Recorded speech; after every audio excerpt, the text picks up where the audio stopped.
Hello and welcome. Sorry about that huge, reasonable delay there in getting started with the show this morning. I've just had to set everything back up from being away, and a few things were either missing or just didn't work, and I had to sort them out. So technical problems. I'm very sorry to not getting everything sorted on time. Also, very sorry about yesterday's thumbnail being put up as the thumbnail for this. Which then I discovered that yesterday's thumbnail didn't go up properly, so I had to put that. Oh, it was all a big nightmare. Very sorry to everyone who's been waiting patiently for the last 27 minutes, 28 minutes now for us to actually bloody turn up. I was here, busy working under my desk, plugging things in. God, I still have to use USB cables. Still, to this day. Even though I'd like everything to be USB-C so I could turn it any way up and it goes in. But no, we start to use some USB stuff. Anyway, got there in the end. And that's the main thing. So welcome to Morning Brew. It is Tuesday, the 28th of July, 2026. I'm Graham Hughes. The buttons are working. Let's just check. If you want to subscribe to the channel, hit the subscribe button. That button's working. Let's see if the squeaky tank is working. Yes, the squeaky tank is working. Let's get rid of that. And if you want to drop a super chat in, you're very welcome to. If you want to drop a mega chat in, even more so, or a hyper chat, oh my God, go for it. Or an ultra chat. I mean, they're very rare, but if we do get one, I'm ready. I'm ready, everyone. And if we get 5 super chats in a row, then I will be unleashing the confetti cannon. So I'm just going to get that set up now. Really should have got that set up before I started. But there you go. Today we're talking about hypocrisy. It's my favourite Chrissy. Hypocrisy, you see. It's everywhere. It's everywhere. On the right. Free speech for me, but not for thee. So we're going to get into that in a moment. We're also going to be talking about all the shit that's been going down in the news. But first of all, let's talk about what's happening with the Green Party and with Refor, because they both seem to have hit a impasse together. In case you hadn't noticed, we'll happily talk amongst ourselves. Yes, Martin, yes, I didn't notice that. Oh, by the way, if you do want to join in with the chat over here, a big hello to Mr. Tisk, Person Impersonator, Rosie, Martin, Sarah, Jenny, Kimberly, Elle, Alexa, Josh, everyone in the chat there. Hi, everyone. Listen, if you want to join our friends in the chat, like I say, just hit the subscribe button and wait for a minute and you'll be able to leap in feet first. But don't type in to Google search who was it? Because you get confused on a TV show, right? That's based on some Game of Thrones stuff. And you go, who was it who did that thing at the end of the show? And then they give you massive fucking spoilers in the first response. The AI says, hey, do you want to know what happens at the end of the book that this show is based on? No, I didn't. But thanks now. I know how it ends. Thanks for spoiling that for me. Google AI. Google AI and everything. I don't want AI and everything. Little AI things popped up now on TikTok. Have you seen that? Little AI thing in case you need some AI assistance with watching videos on TikTok. You got a little AI thing in your Gmail now, and you got it in WhatsApp in case you need to know how to let your mum know that you got to be popping around in a couple of days to say hello. You need Chat GPT to what is it? Meta AI to write your message saying yeah, cool. Oh, should I say cool? I don't know. I'll have to refer to the AI. That's in everything. I know I've been saying that the end that the AI bubble is going to not necessarily burst, but start deflating at a great rate of knots. It may have started, but we'll get into that. We will get into that. Cymru am Brith, I think. That's from Kimberly. Thank you. I think Farage and Polanski should duel with those Klingon swords on that bit of grass near Parliament. Yeah, that would be quite entertaining to watch, I think. My Backleth, is it Backleth? Someone's going to tell me now in the chat what the Klingon swords are called. Because there's a meme about it, isn't there? The next app now has an AI function. What the fuck? I mean, yeah. And this is like a thing of just, what is AI for? What is AI for? Like, it can make notes for meetings. It can, uh, uh, uh, I don't know. It can take a document. It can take a document and like shrink it down, you know, to normal size. But I've been using it on Facebook, not Facebook, on Photoshop these last few weeks to restore some old pictures from when me and my friends went to Egypt.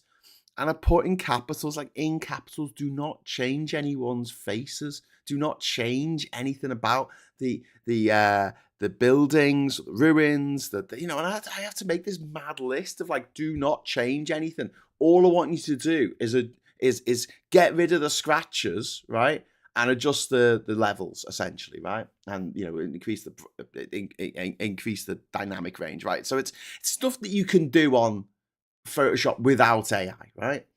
And like honestly, 3 times out of 4, it'll go, oh, I'll just give these people in this photograph a new fucking face. And you're like, I told you specifically not to change. And you're like, okay, I won't change the faces. And what it'll do, like say you've got the Colossi of Ramesses II in Abu Simbel. That's the famous one with the 4 of them sitting down, right? One of them's like broken half, right? Put him back. I shit you not. I said, don't change anything about this picture. Don't change the faces. Don't change the structures. Don't change the ruins. Don't change the building. Don't change it. Don't change that. All I want you to do is adjust the lighting, adjust the setting, get rid of the scratches because it's an old photo. It's grainy and reduce the grain. And it went, okay then. First of all, it gives us new faces because we're standing in front of it. But then it goes, oh, we'll give it new faces this time. The exact same prompt. I'll fix this ancient monument. What's going through it? It's not a head, is it? It's just predictive text. Do you know what it'll want? It'll want me. The user specifically asked me to get rid of the scratches on this picture. So what that must mean is I need to reconstruct what this would have looked like in its heyday. Like what the?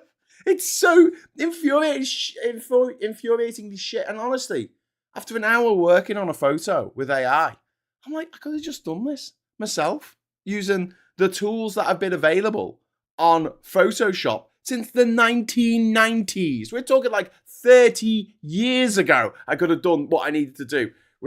But AI's like, nah, what you really want, what you really unbefrickin'ly, and that what there was one I was telling you the other day.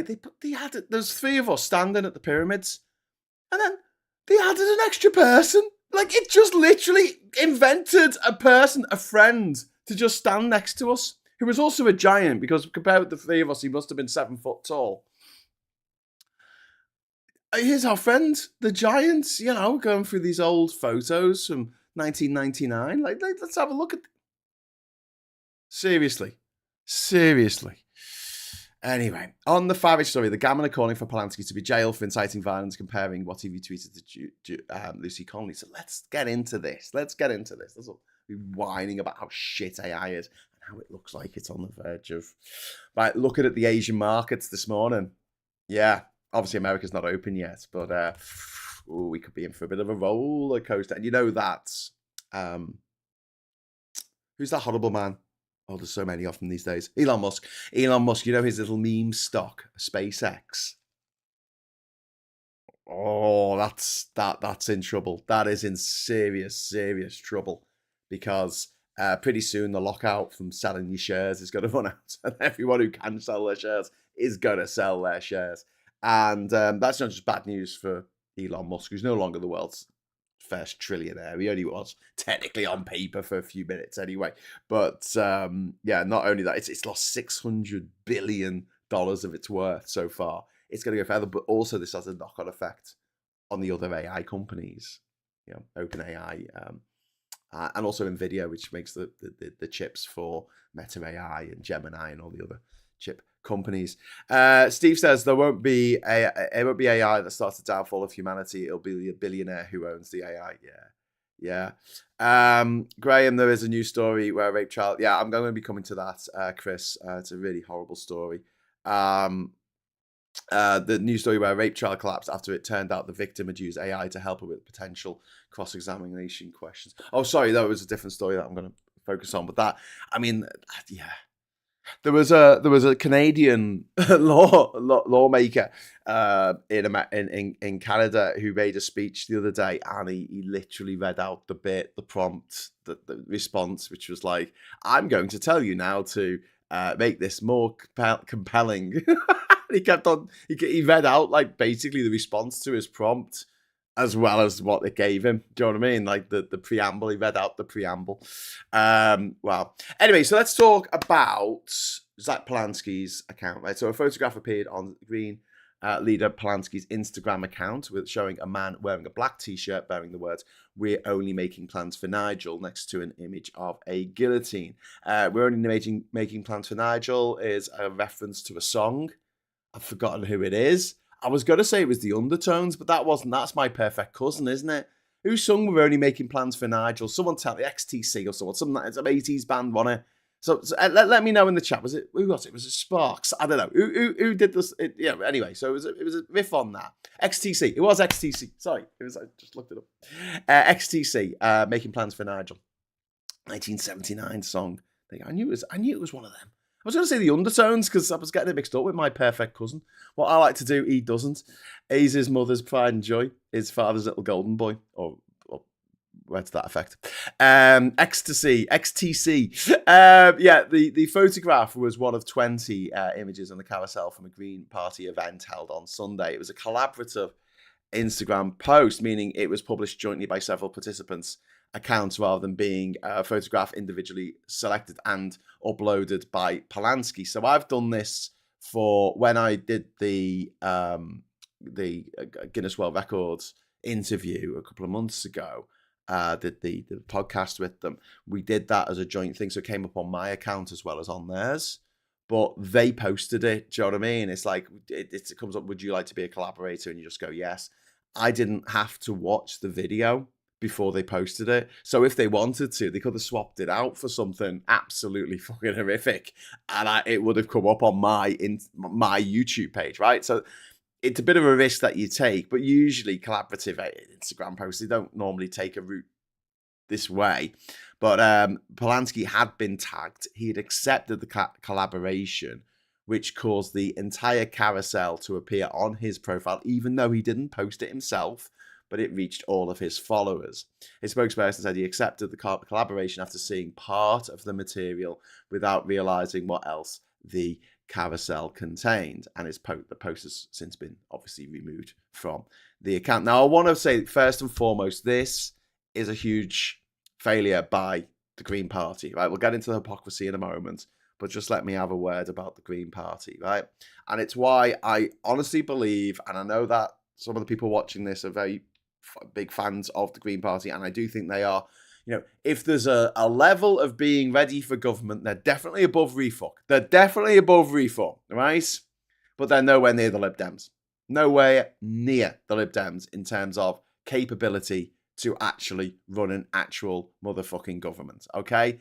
I'm not fucking around here. It's difficult. It is hard. It takes years of planning, meticulous planning, and then also experience. And this is something that Green politicians don't have enough of, right? They just don't. Zack Polanski himself, never been an MP, not an MP. Is he going to lead the? I mean, what is he going to lead the Green Party but not be in Parliament? I don't know. You know, he's had an opportunity. He's had a few opportunities now to run as an MP. He could have run in Gorton and Denton instead of Hannah Spencer, but he chose not to. Right, that's his choice. Right, but he's not an MP. Right, and for those who are out there going, yeah, Greens, they're the only alternative. I'm sorry, but the reality is that they keep making these rookie errors. And that's not to say that the big parties don't do boo-boos like this. But when you are trying to position yourself as an insurgent, growing campaign to become the actual government of this country, this isn't great. It's not great. It's not great. Now, that's not to say that I think that the Greens shouldn't ever be in power. I can see a future where, maybe in the 2034 election, they go in with a coalition with Labour to keep the Tories and the refuckers out. If the refuckers still going by then, Farage has managed to survive that long. But yeah, because he does smoke and drink. But yeah, accepting an Instagram collaboration, it's more significant than being tagged in an ordinary photograph, because you can't necessarily agree to be tagged in something unless you've got, depending on what your settings are. But this means that the material is actively being posted on your own profile. And Zack Polanski's got into trouble about stuff like this before. His team should be absolutely on this. Anything that goes out on social media needs to be run through a group of people to make sure they don't fuck it up. Because what this makes it look like is they're not a serious party. And the Greens, they are a serious party. Don't get me wrong.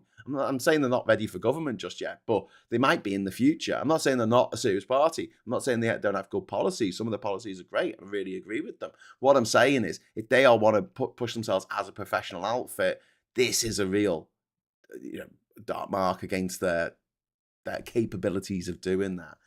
Polanski's team failed to inspect all 20 images before approving a post distributed through the account of the National Party leader. Okay? The Green Party described the T-shirt as being in poor taste. I mean, it's the sort of thing that I would wear, but I'm not a political fucking party. Do you know what I mean?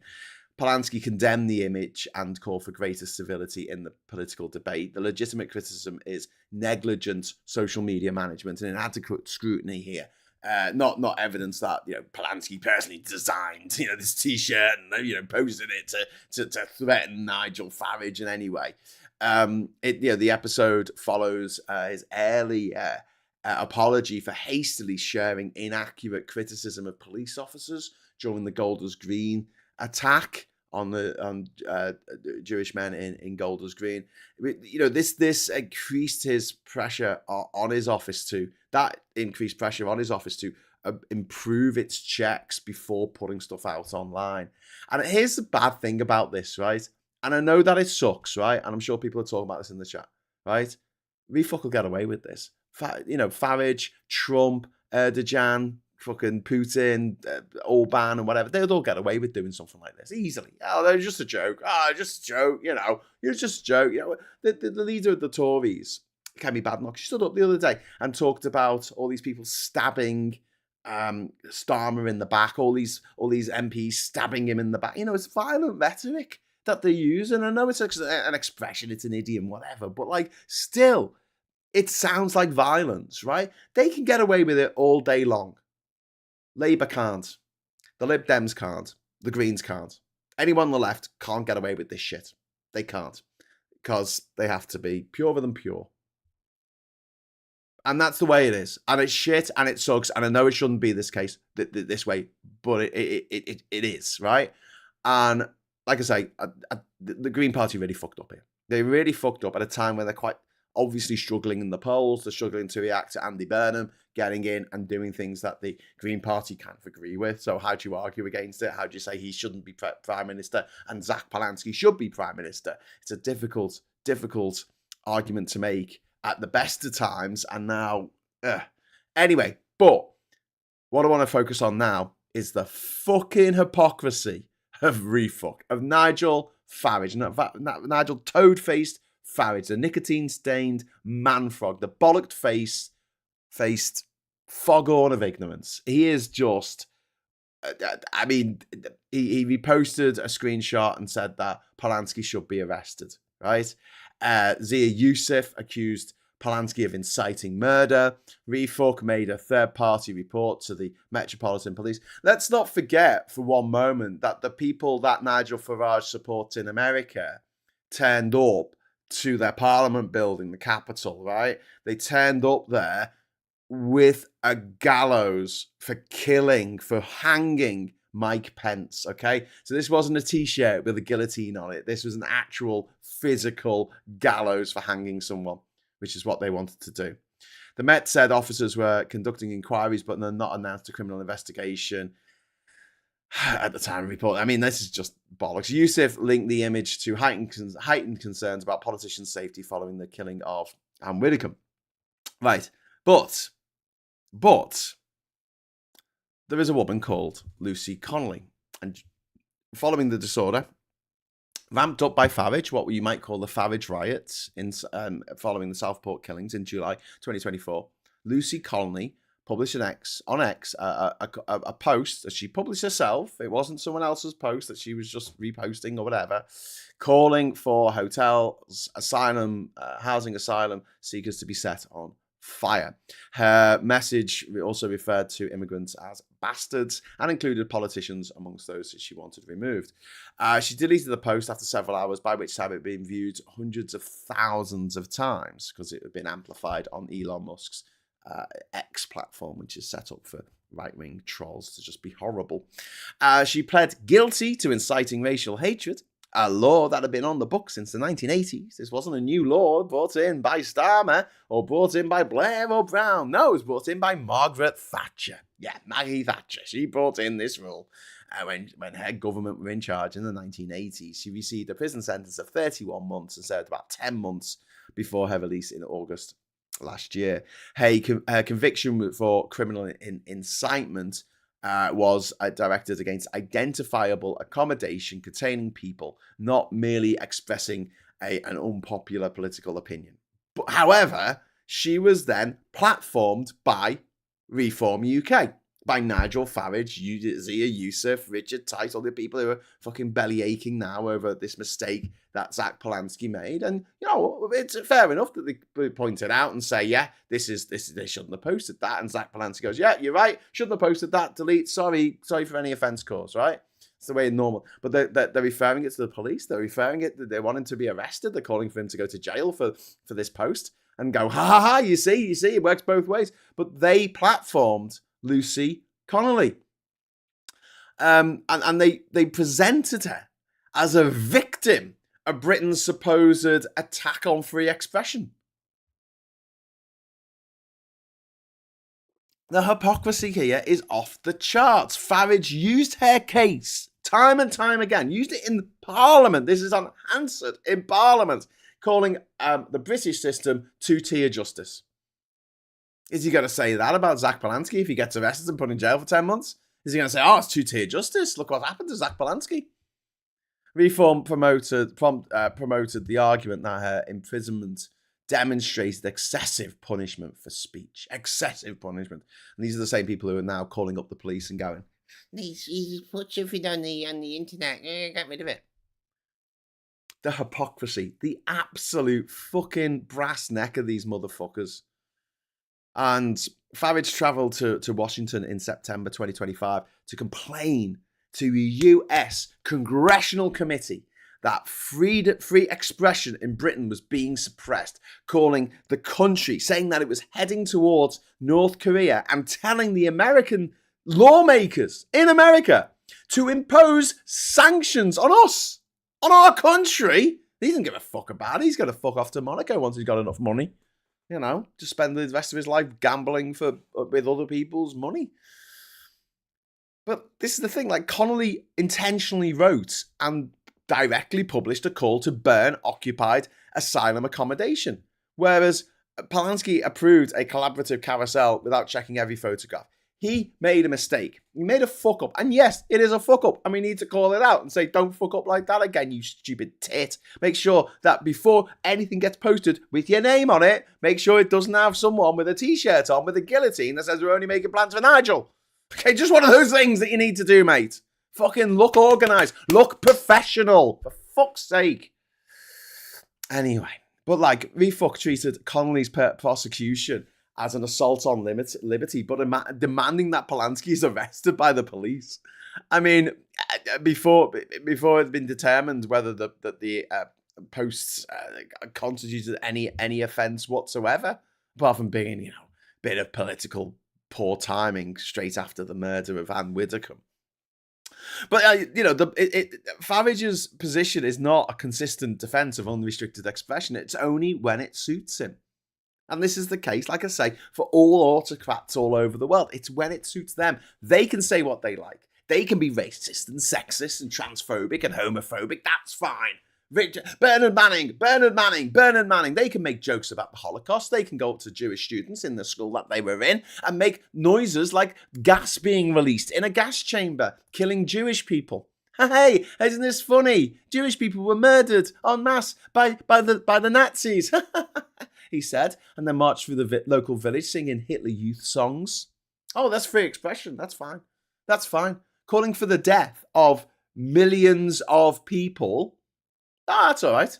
You know, Donald Trump tweeting out that he's going to annihilate North Korea. He's going to annihilate a civilization, referring to Iran. That's fine. You know, that's just rhetoric. No, it's not. It's threatening the deaths of millions of people, and that's from a guy who can actually do it. I don't think the bloke wearing the t-shirt actually owns a guillotine. Just saying. Fucking Trump owns nuclear weapons. And there was a story today on the BBC about the fact that there's a very good chance that America is running out of munitions. It takes a very long time to make modern munitions, and they've had to expend a lot of them defending their allies in the Arabian Peninsula from the rockets and drone attacks that have been coming from Iran. And you've got a 500 quid drone being blown up by a 50 million pound fucking rocket. You know, yeah. Do the sums there. Do the sums. They're running out. And then what's going to happen when they run out? You know, the next couple of years, they've got nothing. They've got no Tomahawk missiles left. I don't know, because they take 5 years to make these fucking things. What has he got? Nuclear bombs.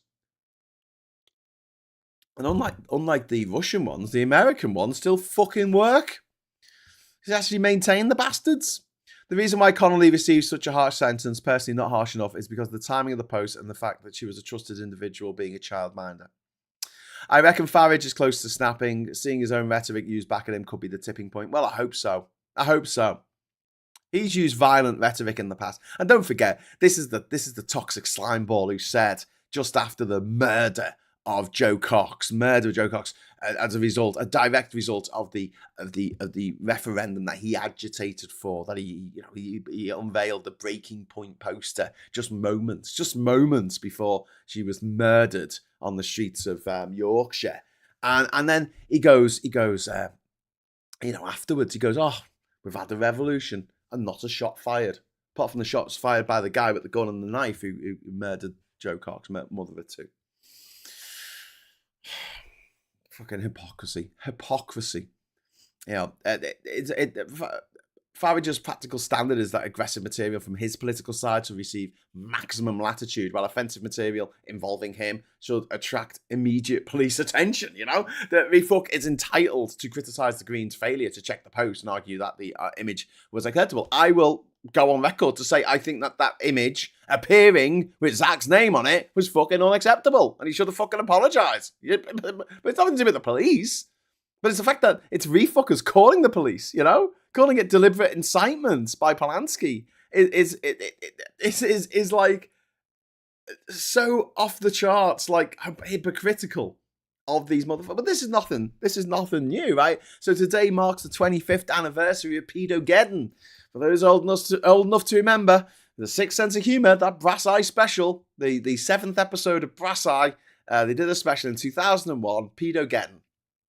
And it was fucking hilarious. Man disguised as a school. There was, a paedophile getting blasted into space, but then they accidentally put a small child into the rocket with him, and all this kind of thing. I mean, it was fucking hilarious, right? And I just want to talk about the hypocrisy here. And I know we've brought this up before, but it's worth pointing out. I'll just want to show you this. I just want to show you this. So just, hang on. Oh no, we got bin face too early. Sorry, I didn't mean to bin face there. I didn't mean to bin face. It's still early. I pressed the wrong button. I pressed the wrong button. What are we looking for?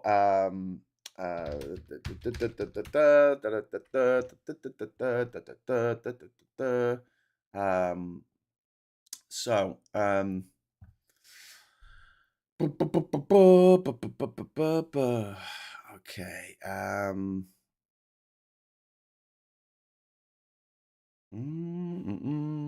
Don't know if this is gonna work. Is this gonna work? Is it gonna work? I don't know. I hope so. Yeah, there it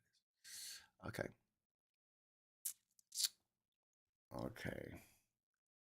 Right, my friendly friends. So I'll bring this up, right? Just wanted to get this for you, right? So this is a story that appeared in the Express, right? In the Express newspaper in 2001. This is after the repeat of Peter Geddon, right? So they repeated it a few days after the original showing of it, after all the publicity it got through the newspapers, right?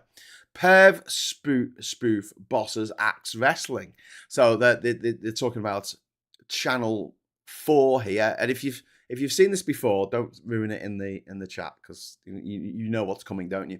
Perv spoof bosses axe wrestling. So out of touch telly bosses who let a comedy about paedophiles be screened are set to ditch wrestling because it's too extreme. Okay, and then at the bottom here, sick show goes on regardless. Channel 4 went ahead with the repeat of brass eye satire about paedophiles last night, despite nearly 1,000 complaints to the station. Okay, so this is the Express newspaper, and I want to expressly express the fact that the Express in 2001 was owned by a guy called Richard Desmond. Richard Desmond, who you might recognise that name because Richard Desmond, not only was he the person who Robert Jenrick had sat down with and had a little chat with just before new rules were coming in about building new buildings, whatever it was, in Tower Hamlets in London, if he didn't rush it through the planning committee stages, then he'd have to pay £13 million in tax towards Tower Hamlets. So it's a local tax towards that Tower Hamlets, one of the most deprived areas of London, would have got that £13 million. But Robert Jenrick, good friend of Richard Desmond, made sure that he got it. He smashed it through. Right? So he didn't have to pay all that tax evasion on a level, on a governmental level, because that's what Robert Jenrick, he was in charge. I think he was in housing at the time, and he sorted it out for his mate, who writes nice stories about him in the Express newspaper, right? So this is the Express, owned by Richard Desmond. Another thing you need to know about Richard Desmond, he's a Brexiter. He supports Brexit. Well, there you go. There's a fucking surprise, isn't it? Another thing you need to know about Richard Desmond is he made his millions selling magazines with titles like Barely Legal. Okay, so the hypocrisy here is almost off the charts. Almost. Until you look at the other side of this 2-page spread on the paper here, 2 pages on the newspaper. Go over the fold, and we see what's on the other side, which is this. She's a big girl now. First word, if you can just make that out, child. Singing sensation Charlotte Church showed just how quickly she's grown up after she turned up at a Hollywood bash looking chest swell. That's what they've put there. Charlotte Church was born in 1986. That was published in 2001. The first word they used there was child. Because she was a child, she was 15. And they put half of a page dedicated in the Daily Express, Brexit newspaper owned by a porn peddler who owned magazines such as Barely Legal, mate of Robert Jenrick, who's now decided to join the refuck party. Same newspaper complaining about Channel 4 doing a satire, doing a spoof of the way these newspapers behave. And then in the layout of that very newspaper, well, one of the very newspapers they were lampooning, they were satirizing, they have that. An article about the size of the breasts of a child. I'm done here. You know, the right wing are the worst. They are the worst fucking hypocrites. They're like people who go to church every week and pray to Jesus and then go home and torture children in a fucking sex dungeon. That's what they're like. You know, the hypocrisy is off the chart and they don't give a fuck. They don't give a fuck about morals or doing what's right or caring for people. They only do what's politically expedient. Only do what is politically expedient. It is absolutely fucking mind-blowing. Anyway, 25 years ago today, Peter Geddon, Brass Eye Special. Just as relevant now as it was back then. Because it was lampooning the hypocrisy of these motherfuckers who want to scare every parent out there that, you know, someone's going to come and molest their children. When the reality is, the sad reality is that 99 times out of 100, when a child is abused, it's someone that they know, someone close to them, someone at their school, someone at their church, someone in their scout group, someone in their fucking home.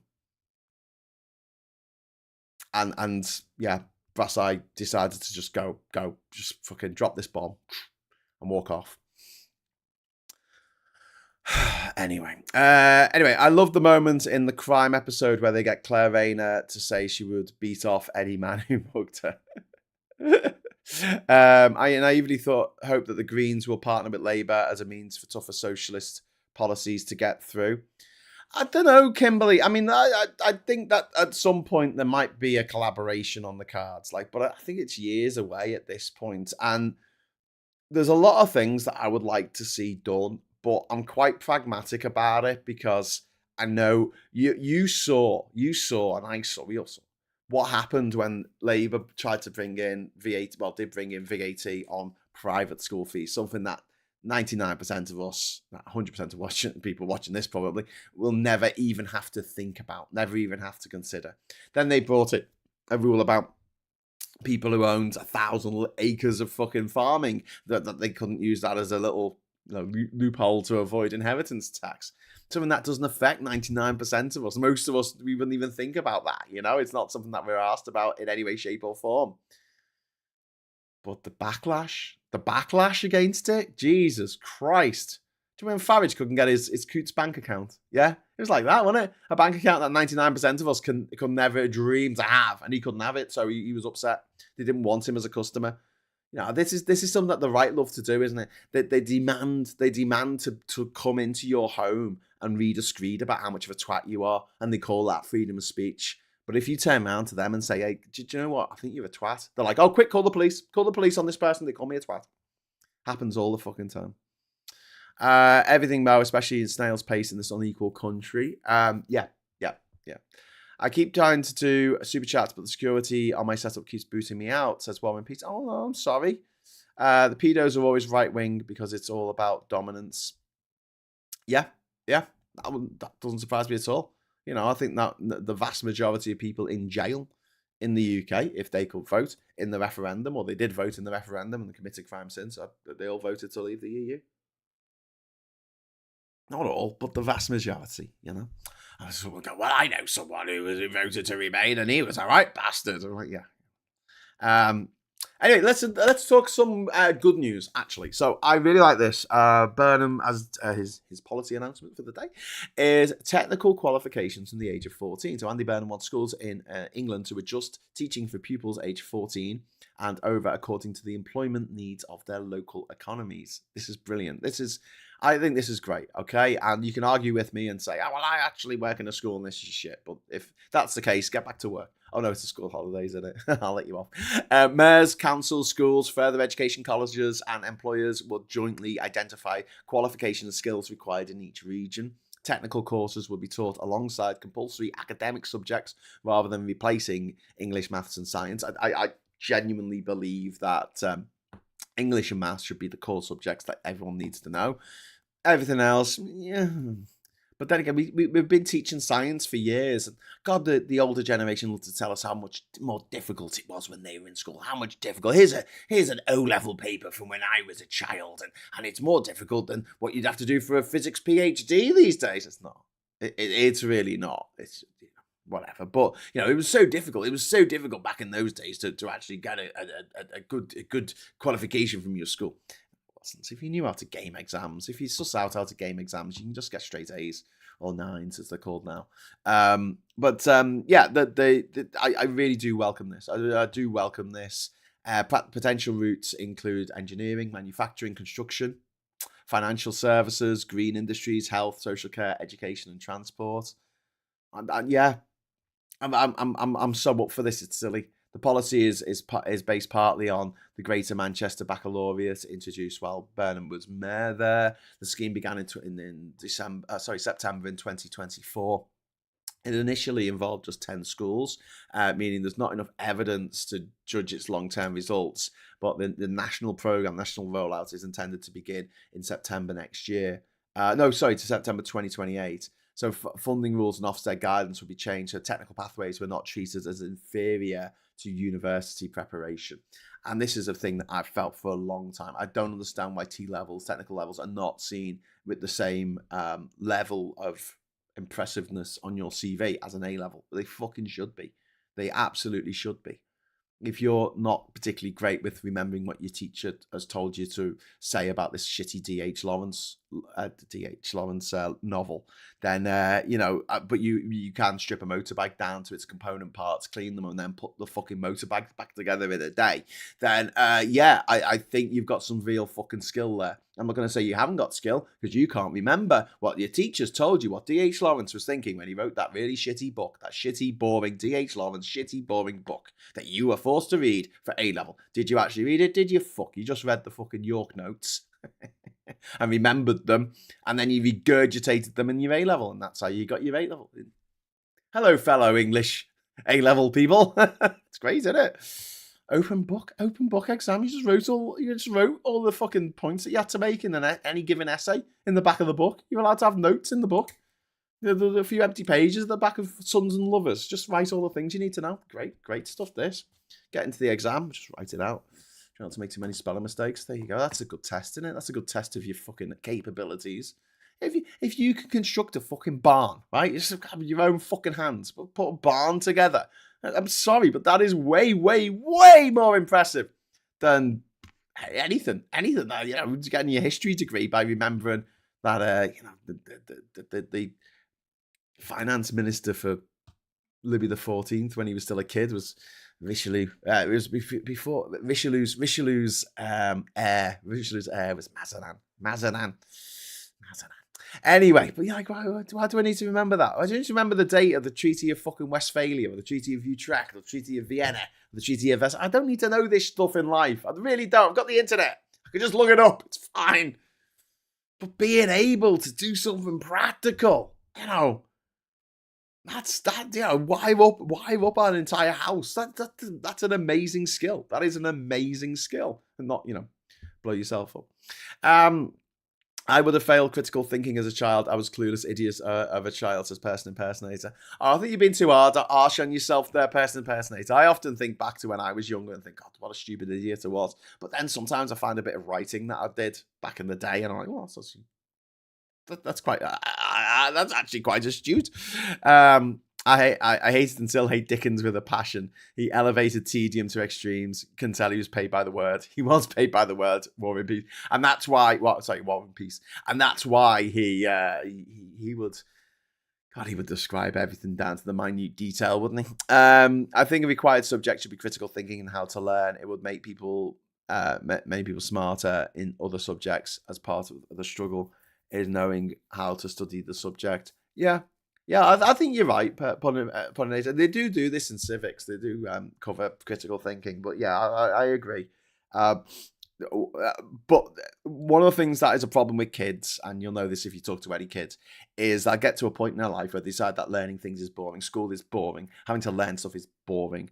And once they've got that mindset, it's very difficult to get them to sway them in that respect.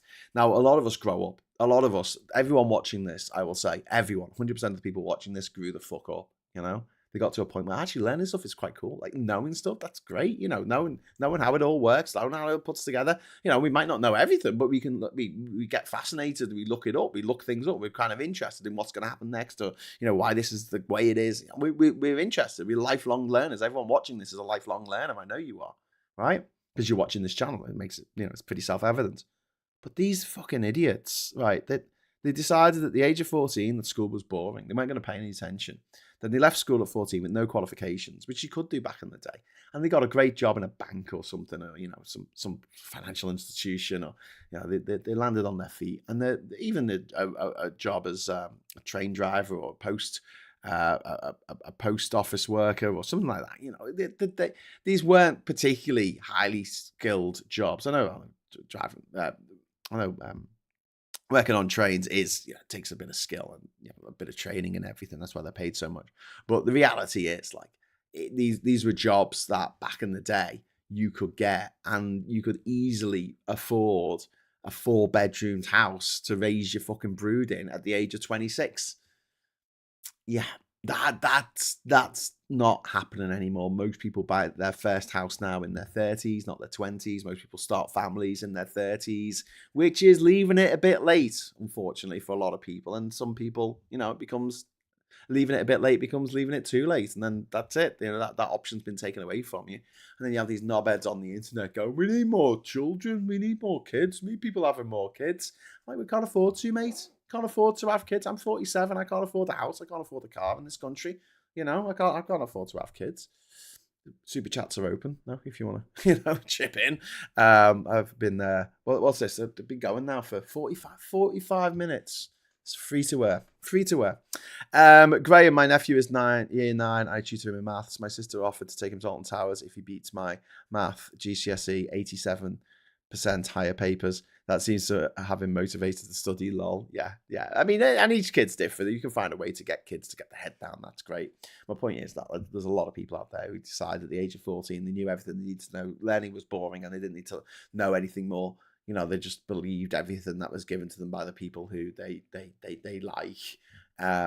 Huge amount of cognitive dissonance, huge amount of cognitive bias, the accumulation of many years of bullshit, thrown at them by the shit into their hands and throw the excrement newspapers of the Express and the Mail and the Sun and the Times and the Telegraph and all these fucking rags that just lie to people left, right and centre. On the subject of prison, you got to think most of them want drug legislation and enjoy gay sex. Very progressive. Critical thinking can make life very awkward for politicians. Take a guess why it's not taught in schools. Well, I think that would be a boon for like Labour, when Labour are in. Like, why not go for that route if that's because that'll mean more votes for Labour. There's certain open goals that I feel like Labour could take that they don't. But what Burnham needs to do is make sure that he ties in this new approach, right? This proposal to shift parts of the curriculum away from the Department of Education, which is London, top down, run by people who probably went to private school, and towards local institutions. And other regional mayors have previously requested similar powers to connect schools more closely with nearby industries. I'll give you a really good example. When I was traveling around the world, I traveled on over 20 cargo ships, right? And nearly everyone on these cargo ships were from the Philippines, were from Burma, some from India, Kerala. No, hardly anyone that I met was from the UK, was from Britain, except on one ship that I took from Brisbane up to Taiwan. And on that ship, the captain wasn't British, I don't think, but the first mate and the second mate were both British young lads who had done like cadet training or whatever it's called for getting on the sea, merchant navy. I started me thinking, I grew up in Liverpool. What are the most important ports in the world? And not just in Britain, in the world. There was a time when 1/3 of all commerce, all trade around the world, all international trade in the world passed through Liverpool. Or marine-based trade, I should say. Obviously, countries that were next to each other geographically could trade across each other without having to go via Liverpool. But the sea-based trade, over 1/3 of it went through Liverpool at one point. And it was never even suggested that we might take a job working on cargo ships or even joining the Navy. But working on cargo ships would be the big one for Liverpool. We've got a massive port still there, in Seaforth. It's huge. It can take the post-Panamax container ships that can hold 20,000 fucking containers, 20 TEU. 20-foot equivalent units. And like, why was that never an option in our school? We never even thought about it. And it wasn't just my school, which was quite an academic school that I went to. It was none of the schools. None of the schools in Liverpool went, hang on, we report, hang on, why don't we get some of the lads and some of the girls growing up here? Why don't we get them to get interested in working on the boats? Or shipbuilding, Camel Laird Shipyard, still there. They're the people who made Boaty McBoatface. Or at least the SS Richard David Attenborough, as it ended up getting the name. It was HMAS, wasn't it? Was that it? Well, what are the initials? I can't remember. But anyway, it was called the David Attenborough. It was supposed to be called Boaty McBoatface. It was made in Camel Laird in Liverpool, just over the water. Over the water from Liverpool. Sorry, technically it was made over in the Wirral. Sarah, thank you very much for the £2 super chat. Here's a super chat. Feeling low, but you helped lift my mood. Oh, thank you very much, Sarah, and you've helped lift my mood as well, because we've got a couple of quid in. Pretty cheap. Gob on a stick, talking for 50 minutes for £2. Well, obviously Google takes a cut of that, so more like £1.33. Bastards, fucking Google.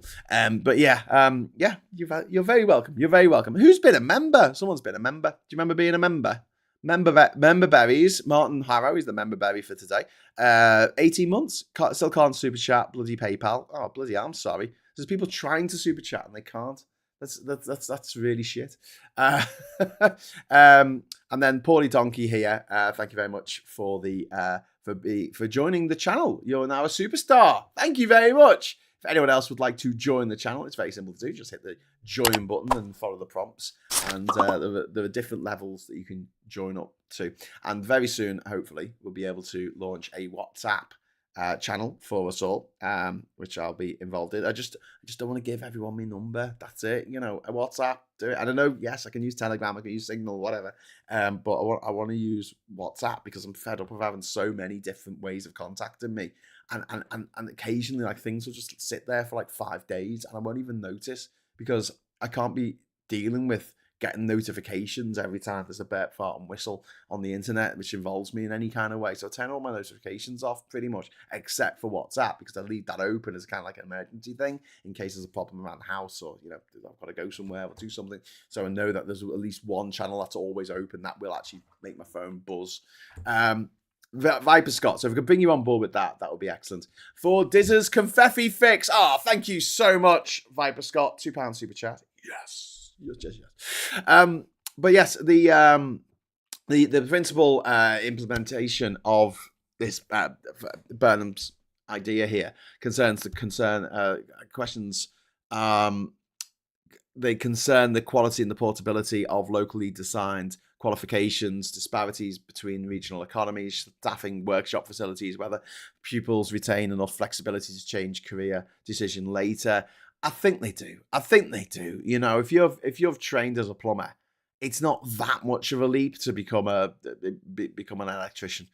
I know they're very different skill sets in a way, but in another way, you're still dealing with the same sort of stuff, like working out how you put this thing all together and how it works, and that has to do that, and in order for that to do that. And there is transferable skills between plumbing and being an electrician, just as one instance. But then, you can work as a plumber and become a MP, like Hannah Spencer has. That can be done. That's fine. It's possible to retrain later on. And people say, they get stuck in this one thing. I don't think that's the case. But what I was going to say is, right, when I was a kid, thank you very much to Paulie Donkey for the £2.67. That's very kind. A good tide lifts all moods. Thank you, Paulie Donkey. That is very kind of you. WhatsApp is introducing non-phone based. It's coming. I've heard about it. I don't know when, but soon, hopefully. Yeah, they've given us username. So my username now on WhatsApp is @GrahamDavidHughes. I got in there. So hopefully I'm at Graham David Hughes across all different applications now. Upon a degree at Open University is quite something. I think it's harder than conventional. I tried the Open University, but don't have the power. It takes years. It takes absolute years. So much work to do it via the Open University. And, good on the people who have actually done it through the Open University. It's fantastic. Not much between a plumber and electrician, 1 year's training. I don't know whether Viper Scott's being sarcastic there. I mean, I'm saying that Transferable skills that I'm talking about are being able to map something out, like where the pipes go in a house, for instance, right? And where the electrics go in a house. Okay, here's some transferable skills between electricians and plumbers. Putting a gash in someone's wall, and then putting something in there, whether it's a pipe or a wire, and then polyfilling the bastard up, and then painting over it. There you go. There's an example of something that a transferable skill between the two. Hannah Spicer is too attractive for me to be a grown up. I'll just agree with to any of her policies. You can reserve your name in the app settings of WhatsApp for when it comes out, by the way. Yeah, I've done that. So it's at Graham David Hughes for when we're ready to go ahead with that. And I'll make that available to anyone who is a member of the channel. So if you want to become a member, just hit the join button. But yeah, one of the things I was going to say, so when I was a kid, we had Baker Days. Now they're called Inset Days now, but when I was a kid, they were called Baker Days, and they were named after Mr. Baker, Mr. Twatty Baker, I forgot what his first name was, but he used to be the Secretary of State for Education under Thatcher, right? And he brought in these days when the teachers would come in, but the kids wouldn't. And we fucking loved it. As kids, we loved it. And we would call them Baker Days. He named it after them. And for us kids, we were like, oh, and then we had a positive, because it was a day off school. It was a day off, and you didn't have to get yourself suspended or nothing. It was a day off school. Go on, go down the old I'd say go down the park, but I don't think we had too many parks back then. We just go down to the rubble of the old railway sidings and climb over things and prat around on our knockoff BMXs. But I think that Burnham needs to put a stamp on this. In the same way that it was Baker Days, I think there should be Burnham qualifications. Just put your fucking name on it. This is the move that the Ken Livingstone was quite canny about when he was mayor of London. He made sure that everything, and even before then when it was the GLC, he made sure that mayor of London was written on everything that he had control over, like the transport. So when they did something boss, it said mayor of London at the bottom of it, so he could get all the credit. And that continued on through Boris Johnson and now to Sadiq Khan, who is the current mayor. It says Mayor of London on everything. Put your name on it. This is the big fuck off mistake. No, not the only one, but this is for me is the biggest mistake that the EU made with the UK. They kept paying for stuff and nobody fucking knew. They should have just branded absolutely everything. The EU arena, the EU park, the EU fucking train station. Do you know what I mean? Like they should have, anything they put their money in, they should have said, right, this has to have our branding all over it. You couldn't move without seeing rings of stars everywhere. That's what I would have done. And then when people are like, oh, should we leave this? You're like, oh, does that mean we lose our station? Does that mean we lose that arena? Does that mean that we lose the bus gyratery? Do you know what I mean? Painted all blue with fucking white, yellow stars. Not a great colour combination as far as I'm concerned. Bit children's colouring in book, but whatever. That's the design they went for. I'd have gone for white stars myself, but that's not because I'm a white supremacist. I just don't like blue and yellow so much together. I think it's a bit 80s. But yeah, even though the original flag for the EU was designed in the 1950s before it was even the EU, it's because it is actually technically the flag of Europe. Inset days are basically cutting the teachers' holidays short so the kids wouldn't be back anyway, says Martin Harrow. Well, we didn't know that. We just had a day off. It was great. We had a day off and it was called Baker Days. So we were like, oh, that Baker bloke, he must be a boss bloke. He got us the day off. So if people are like, and still to this day, Thatcher, people will say, oh, working class people who've done very, very, very well for themselves and now retired, owning their own house, they go, oh, if it wasn't for Thatcher, I wouldn't have been able to buy my own house. I love Thatcher. Put your name on it. Make sure you put your name on it. And try and keep your name off things that turn bad. Unfortunately, Graham, then the rags would brand that as EU encroaching on our day-to-day lives. Well, they can do, Josh. Fine, let them. At least then they're talking about the EU. Because one of the big problems that we had trying to fight to stay in the EU was no one knew what the fuck the EU did, what it was for. No one voted in the EU elections unless they were bundled with a British election that we were going to vote in anyway. And we thought, oh, we might as well. There's so many things that the EU could have done to promote itself. And just to say, oh, well, they would criticise you. Well, they criticised the EU every day for 30 years before we left. The ridiculous stories about them taking away our roundabouts on on playgrounds. They were going to take away our swings. They were going to take away our condoms. They were going to take away our cups of tea and our polar bears. They were going to take away, what was it they wanted to get rid of? Bendy bananas. That's it. Bendy fucking bananas. Because there were different classifications of bananas. Because, the people coming to the shops don't want to have a banana that's bent all the way over on itself and is black and blue and, not black and blue, but black and yellow. They don't want that. But if you're making you're a biscuit company and you have a little bit of banana flavoring in the cream of the biscuit, right? Then you don't care what the bananas look like, so you give them a different grade, and you say, "Oh, these guys, this is a different grade of banana. This is great for manufacturers who don't care what they look like, as long as they don't kill you." We called them Baker Days long after he had gone. Yes, Mr. Tisk. That's my point. Stamp your name on it. Stamp your name on it. Anyway, so Burnham has appointed Bridget Phillipson as Labour Party chair following last week's ministerial shuffle. She replaces Anna Turley, who's moved to a Home Office role. And I'm a bit pissed off about this. I quite liked Anna Turley.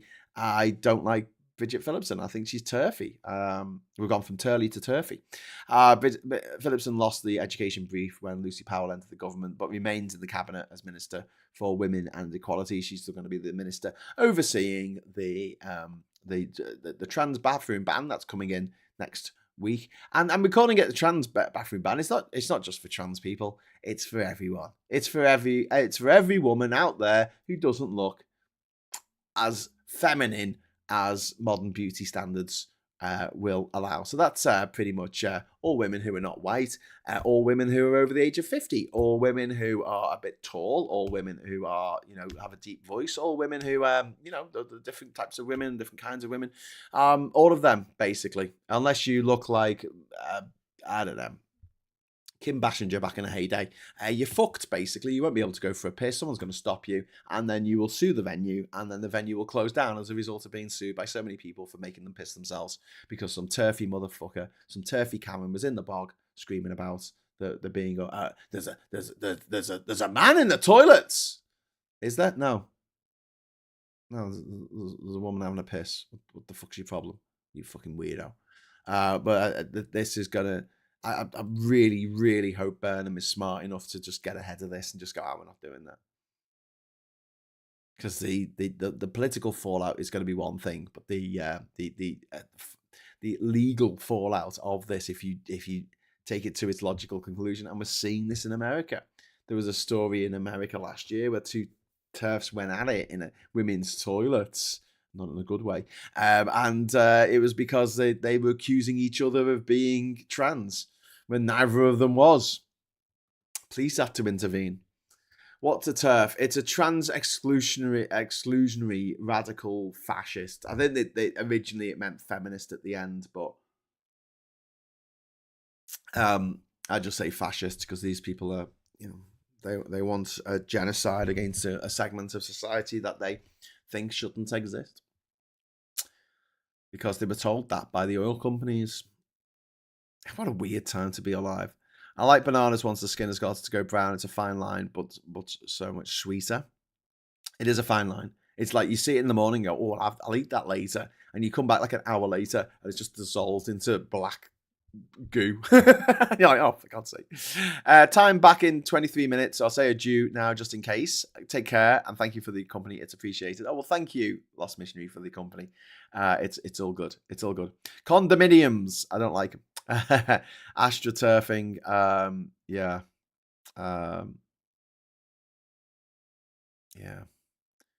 AstroTurfing. Do you know what's really weird, right? Paulie Donkey has written AstroTurfing, and it's come up here, right? See, it says, where has it gone? Oh, it's disappeared. Where is it? Paulie Donkey, AstroTurfing. See that? AstroTurfing, crying, right? But on my feed of the chat, I don't know if this happened on yours, but it's translated. It's translated it. It's an auto translate for me. I don't know from what language, but it's come up as Astro is so cute. So AstroTurfing in some other language means Astro is so cute. That is so weird. He hasn't translated it on here because this is running through OBS, but it's translated it on my Google window that I've got open. So I have auto translates turned on. That's really weird. That's really cool. If I put my mouse over it, my mouse finger, put my finger over it, uh, it changes. It changes to what it originally said. Astroturfing. But yeah, that's what it absolutely is. Astroturfing, the invention of a populist movement that where one didn't ever exist. I've never smoked astroturf. The boozer I used to go in many years ago, it wasn't uncommon for the girls to use the gents when the queue and the ladies was grim. Nobody minded, says War and Peace. Yep. I mean, let's have a conversation about architectural sexism. Let's have a conversation about the fact that the women's toilets have the same footprint in the building as the men's. And that's why when you go to King's Cross Station, there's a massive fucking queue for the women's toilets and the men just walk in and out. Like Bob's your uncle, Fanny's your aunt. The women's toilets need to be 4 times bigger than the men's. Go to Wembley Stadium. Go to Wembley Stadium for a footy match or a gig or something. Wembley fucking Stadium. It was only built 25 years ago. Wembley fucking Stadium. Right? Go there. Go there for a gig. And then see at half time or, football or between the support and the main act coming on. Check out the queue for the women's toilets. There is no queue for the men's toilets because they made it so that the space available for women to go for a piss was exactly the same as the space available for men to go for a piss, where men need a lot less space. As anyone who's ever gone for a piss in the Jacaranda pub in Liverpool can tell you, that's a very snug pub toilet, isn't it? Friends of mine who have been to the Jacaranda in Liverpool know what I'm talking about. Ooh, you have to scooch past. There's like no way of getting past someone who's having a piss if you're trying to get to the cubicle. There's literally no way of getting past them unless you literally, touch. Pollinator says, a bunch of disabled toilets are still classed as mother and child combo. Lose, apparently dads aren't capable of being parents. I'm scared as a cis male wheelchair user of being stopped from them. Pollinator, yeah. And again, this is something I've talked about. So when it's not a problem now, but when my stepdaughter was younger, my youngest, she suffers from anxiety, and she wouldn't, if we were out together in town or something, she wouldn't want to go to the loo on her own. That's not to say I had to come into the cubicle with her or anything. It's just, she wanted to know that I was there so she could go into the toilet. And she didn't want to go in the men's toilets to use a cubicle in there because that's, to a 7-year-old who's already a little bit shy of the world. Don't take them into the men's toilets, fucking hell. But then if I went into the women's toilets because of J.K. Rowling and her fucking swivel-eyed fucking lunacy, I run the risk of some woman having a fucking massive go at me for being in the women's toilets. Not in a cubicle, not actually using the toilets, but just being there because my stepdaughter needs to go for a piss. So what's the alternative? Well, she doesn't go for a piss, does she?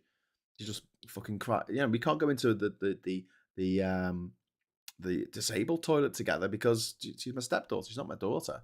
That wouldn't be appropriate for me to do that. So where's she supposed to go? Well, she pisses herself, doesn't she? The world that J.K. Rowling wants is disgusting. And the people who support it, be careful what you wish for. Because I tell you, those 4 women from Scotland, clocky as fuck. Each one of them is going to get questioned in the toilet in the next few months, if this is allowed to go ahead. Each one of them is going to suffer the humiliation. And just imagine for a moment, I mean, some of you might not have to do this, but imagine for a moment, you're a teenage girl, right?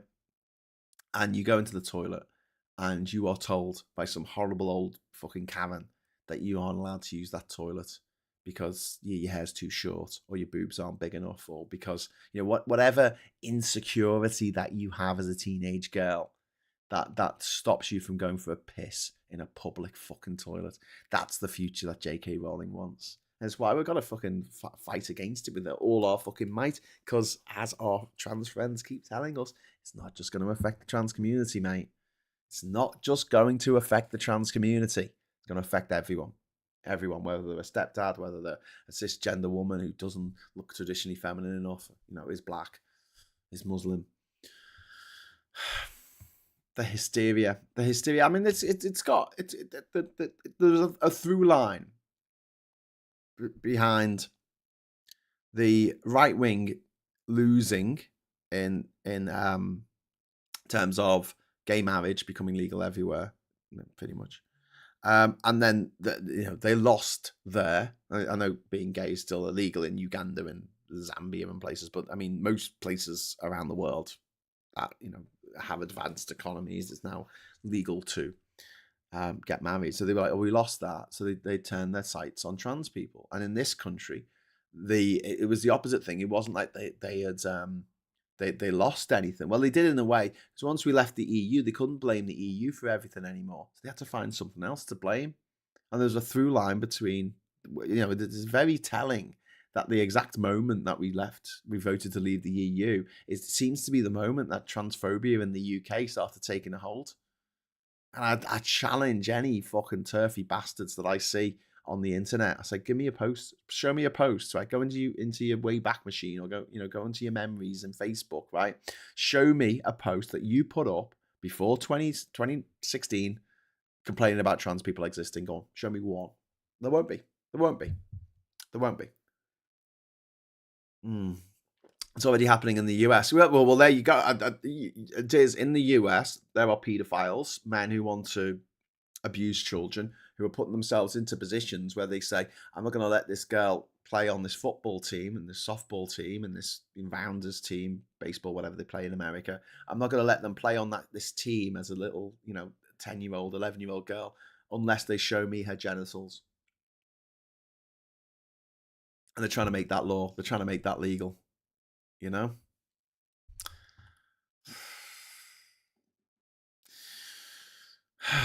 Anyway, but Bridget Phillipson, it gives the party chairmanship to an MP from the North East rather than Burnham's established Greater Manchester allies. But her record on education, send reform, which was welcome. The introduction of VAT on private schools, which was also welcome, but her attitude towards trans people just leaves a lot to be desired. Bridget Phillipson, I'm talking about, and it also keeps a senior figure associated with the previous administration inside Burnham's central political operation. It's interesting the people he's chosen to keep and the people he hasn't.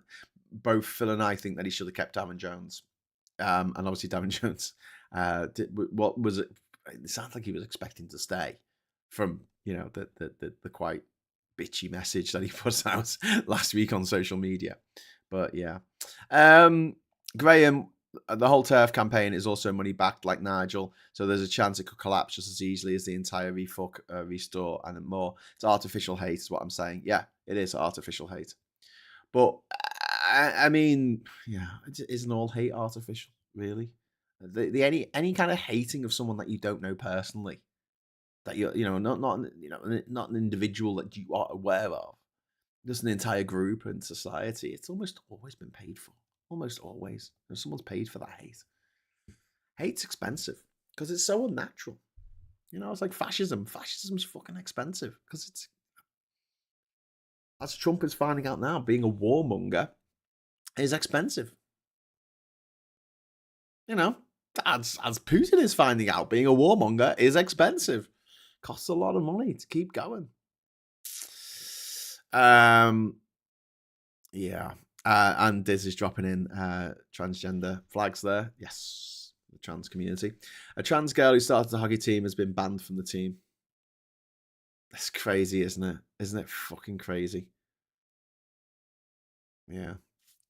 Graham, my mum has a friend, I call her an aunt, who has breast cancer. The lack of hair and surgical removal of chest tissue means she got challenged in Primark when going to the toilet. One of the nicest people. Oh, God, I'm so sorry, Panarita. That's so horrible. That is so mean to do that to someone who's been through that. Hate it. I just hate it. What the fuck is wrong with J.K. Rowling? What the fuck is wrong with her that she wants this to be the norm? People who have suffered from cancer, people recovering from cancer being told they can't go for a piss. What about people who use stomas? What about people who've had, arse surgery and they can't use the toilet normally anymore?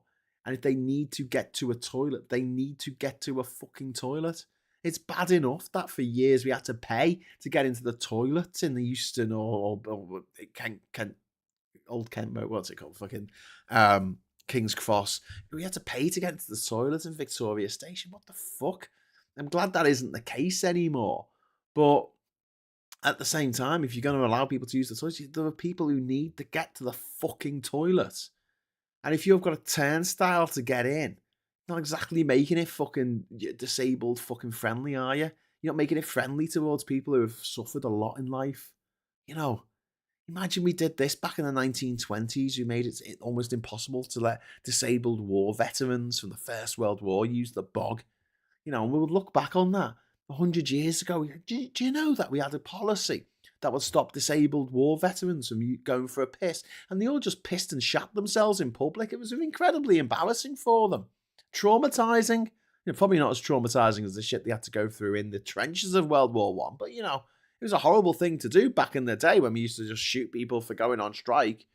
But yeah, I suppose back then we did used to shoot people for going on fucking strike. So, you know, different times, wasn't it? What's changed? What's changed? It's so disgusting. It's so disgusting. Paulie Donkey says, did you see the stuff that's come out of the Andrew Tate thing where he says you must have sex with the women and make them love you before you can control them? Ugh. God, he's so ugly. He's a chinless wonder, isn't he? He's just like, go. That's my Andrew Tate impression. It's calling himself an alpha male. Well, I suppose he hasn't got a chin to punch, so, you know, he might win the boxing. You know, it's only a matter of time until a stupid right-winger makes a comment about them solving the trans toilet problem, colostomy bags. Yeah. If someone is making you hate someone else, what are they doing with the other hand? Yeah, exactly. Liverpool Street still charges for the loo. I thought they stopped doing that. Needing the loo on the underground. Fuck me. I mean, I've nearly pissed myself on the underground a few times now. I've been out going, you know, getting on the fucking Piccadilly line, and there's an app, right, that you get, and it's supposed to tell you where the toilets are, right? There won't be a toilet for like 5 stations, and you'll be sitting there, fucking jigging your legs, going, oh my God, I'm gonna fucking piss myself here. And then you get to the station, and you run to the loo. They fucking close them at night. The trains are still running to the station, but they close the fucking toilet. I'm like, what the fuck am I supposed to do here? Just piss around the toilet in the fucking bush, don't I? I can do that. I'm a bloke. You know, what if you can't? Fucking unbelievable. I just piss on the train. I've been on the Transpennine Express coming over the fucking the Pennines from Liverpool to Durham before, and there's been no toilets available on the fucking on the train. There's a story today about train drivers having to piss in a bag. Sorry, piss in a bottle or shit in a bag while they're working because they haven't got time to go to the fucking toilet between stops. Because they've got to be on time. If they're not on time all the time, and they make another train company late, that train company sues their train company, and that comes out their wages possibly. I don't know how it works, but basically they're not allowing drivers to take a break to actually go and have a piss. Unbelievable. Glad he may be finally seeing justice horrific. He was put under some shit version of house arrest and allowed to spread his hate and bullshit for years. So much damage has been done in that time. Yeah, he's gone to the heads of young men. Andrew Tate. He's gone to the heads of young men in a horrific way. And there's a lot of different factors coming together of why the birth rate has gone off a cliff. Right. Obviously, the cost is just astronomical of having children, and responsible people are looking at it going, I can't afford to do this. And then by the time they can afford to do it, it's too late.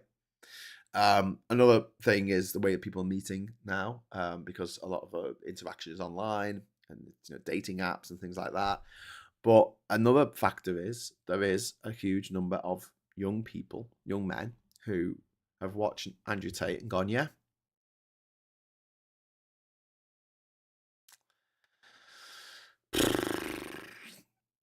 and they think that the best way to chat up women, the best way to get yourself a girlfriend, the best way to get yourself a partner for life is by being horrible. Is by being absolutely horrible to a woman, and then she'll love you.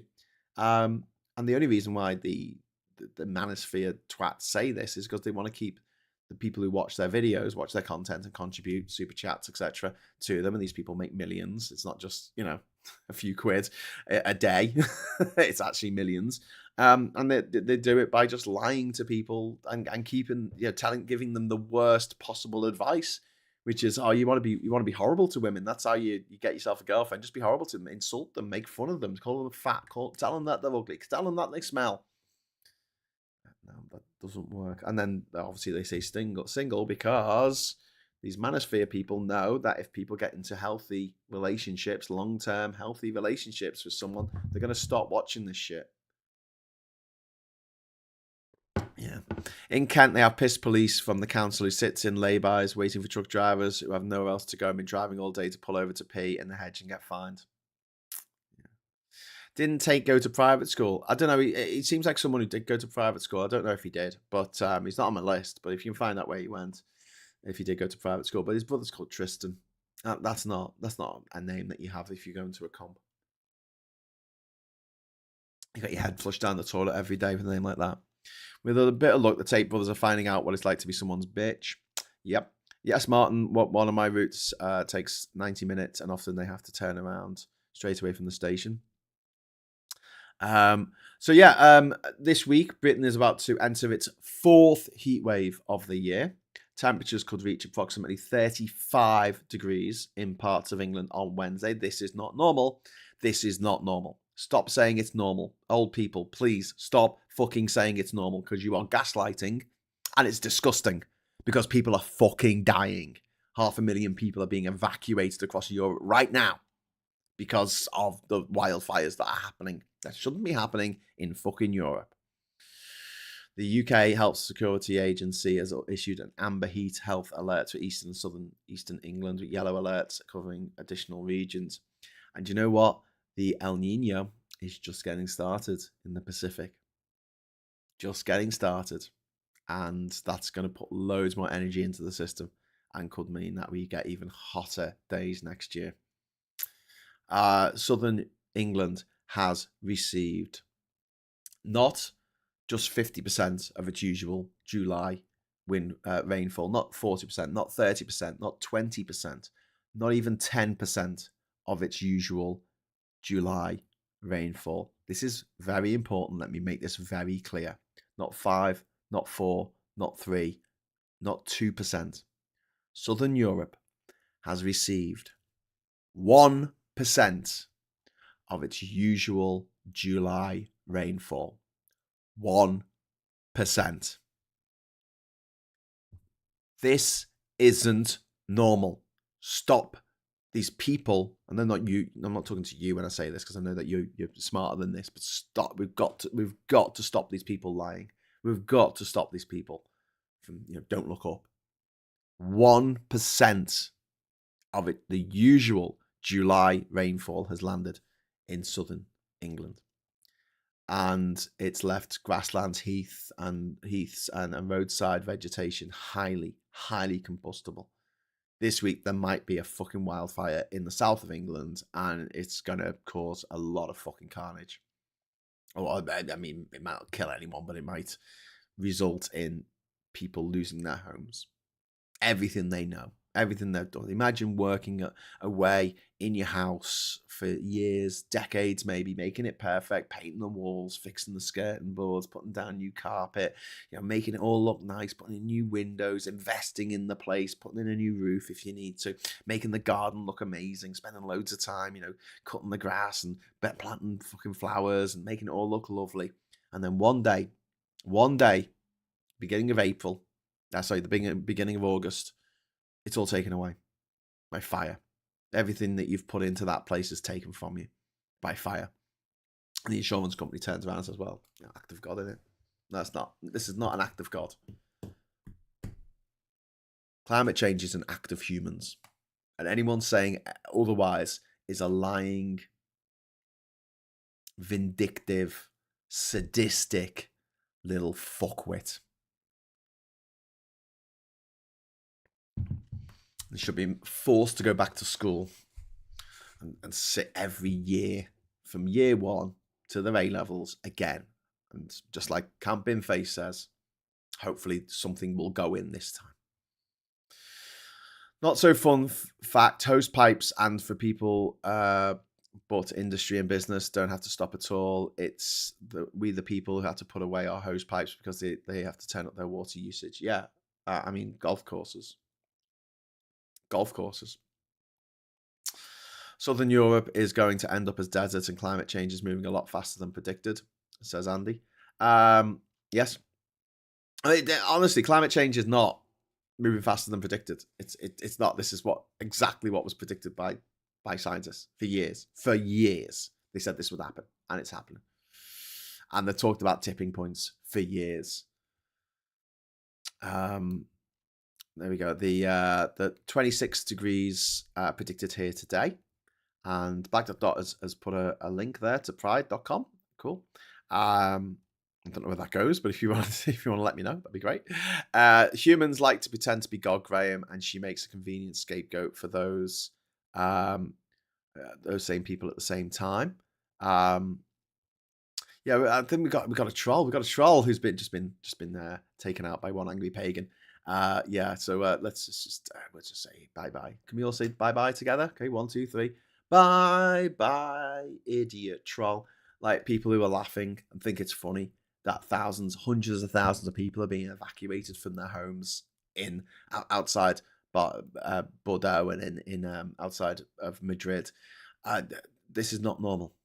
This is not normal. And it's sick. These people laughing about the suffering that we're causing ourselves is sick. These people are sick and twisted in the head. I mean, it's not just like they're thick as pig shit and probably really fucking ugly, but like and they probably smell.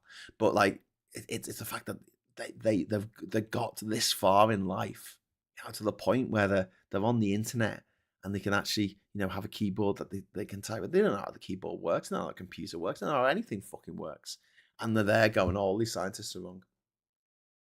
The scientists working for the oil companies that have spent a lot of money on telling us that nothing's happening, nothing's going wrong, and it's all good, and making sure that the COP summits never agree to anything, making sure the UN doesn't do anything about climate change, making sure individual governments do nothing about climate change. The scientists working for those companies are wrong as well, because they discovered climate change was happening in the 1970s and predicted it so fucking accurately. They said in 50 years' time, we're going to be fucked.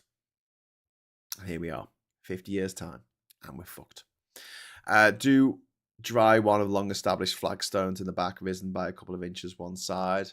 Can you imagine if we lost a major city due to wildfires? That would be nuts, says Andy. I don't think we could lose. I just don't think we could lose a city. I don't know if we could. Could we? I don't know. The big problem is going to be farming. The crop yields are going to be way down this year because of the soil not getting enough water, the crops not getting enough water, the soil being parched, there's a problem as well. When you're harvesting, if it's too fucking hot and the actual stuff that you're harvesting is too hot, it can fuck the equipment that you're using.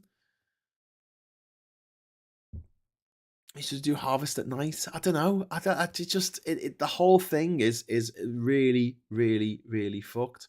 One angry pagan says climate change now will not be tolerated. Yeah, fair enough, mate. And you know what, idiot troll, if you're still there, there's a million places you can go on the internet and enjoy your fellow dickheads who are sitting around, go, if I was in charge, you would be in like an asylum for like real thick people, what we used to call imbeciles, like people who are too thick to live essentially in society. We would take you out, and we would say back then it was for your own good, but now I would say it was for the good of society. We need to stop organizing the needs of the village around the desires of the fucking village idiot. Yeah. I did see a video. Phil did a video about Johnson wanting to return. He's made a Channel 4 documentary about Ukraine. Yeah, he went to the danger zone. He went to Kharkiv and he went, I've gone to the danger zone. Well, whatever. John Cleese is back to restore. I remember when John Cleese was a Liberal Democrat. I suppose as you get older, you turn more into a cunt, don't you? Your cuntiness, just the cunty meter just.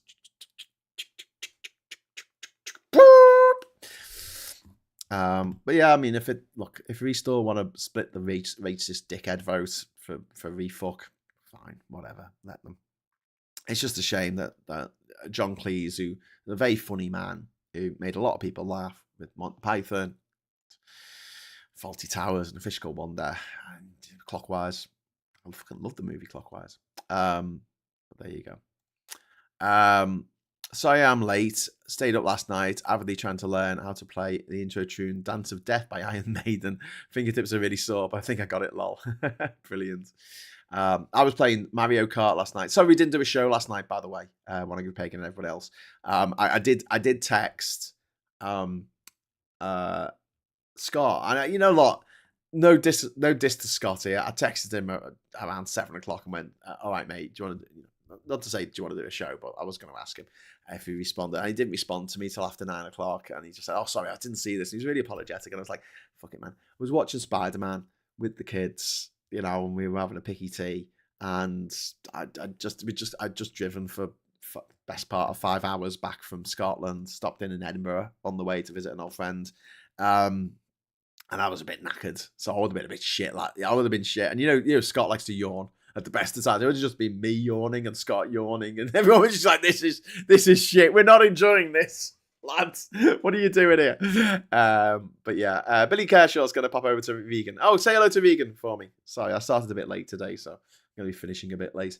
But yeah, we're the fourth heat wave of 2026, although some people think this is hilarious. I'm assuming these are people who aren't going to lose their homes. But yeah, the July has been running roughly 3 degrees C above its long-term average.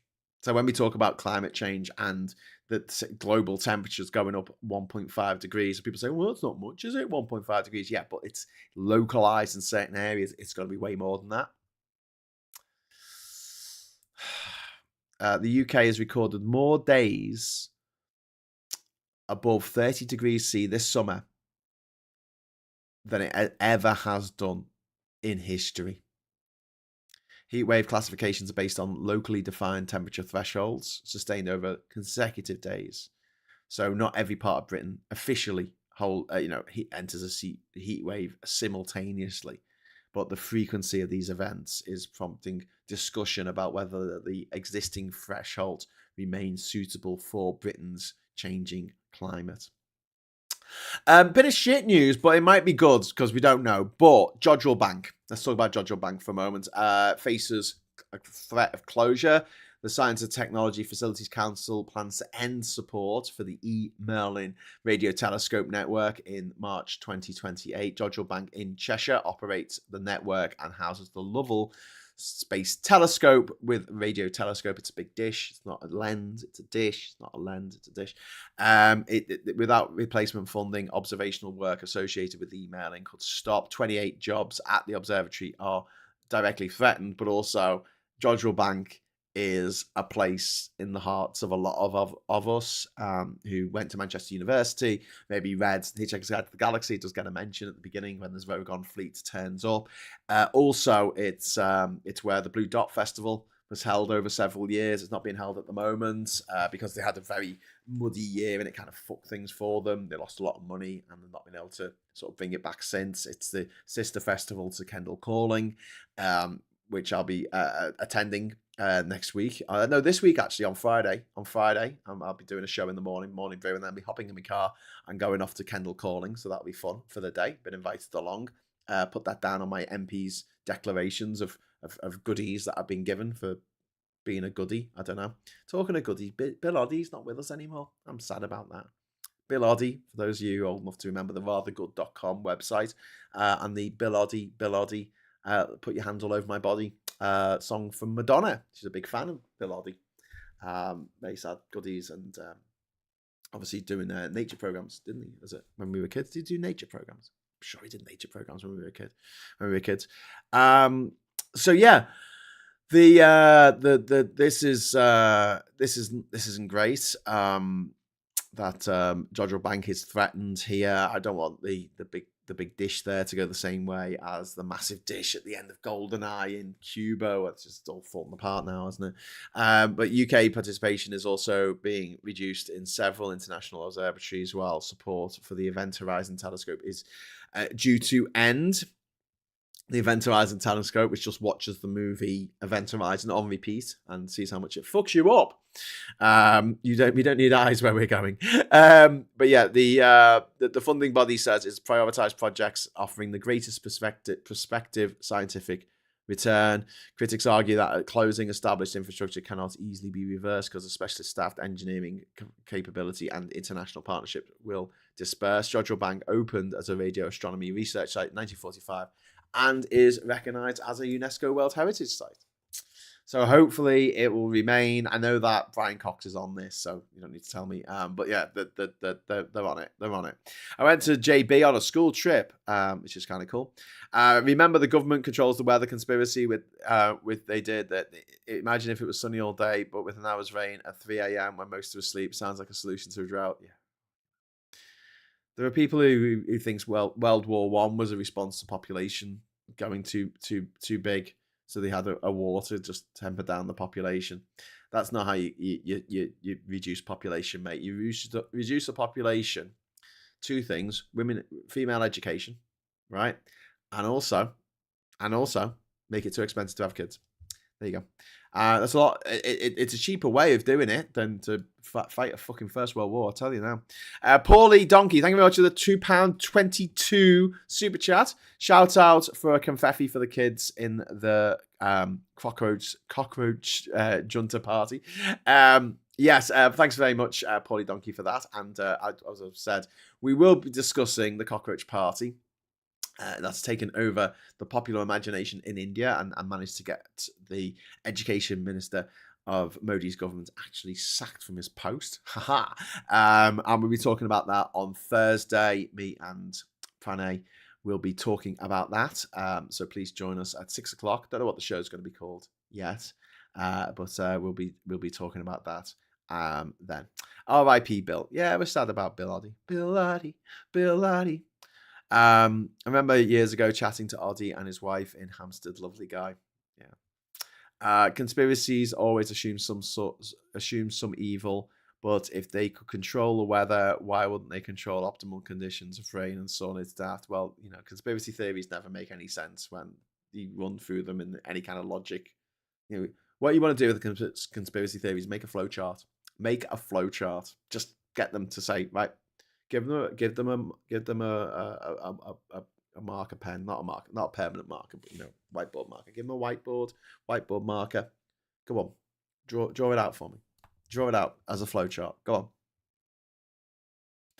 on. The Reading version of Bill Oddie, rub your beard all over my body. So sad. Return to the Goodies was a huge part. Reruns of the Goodies was a huge part of my youth. I just remember them being on a tandem, but it was like a 3-person tandem, and then they crashed. I think possibly. I don't know. I might get mixed up with Last of the Summer Wine. I don't know.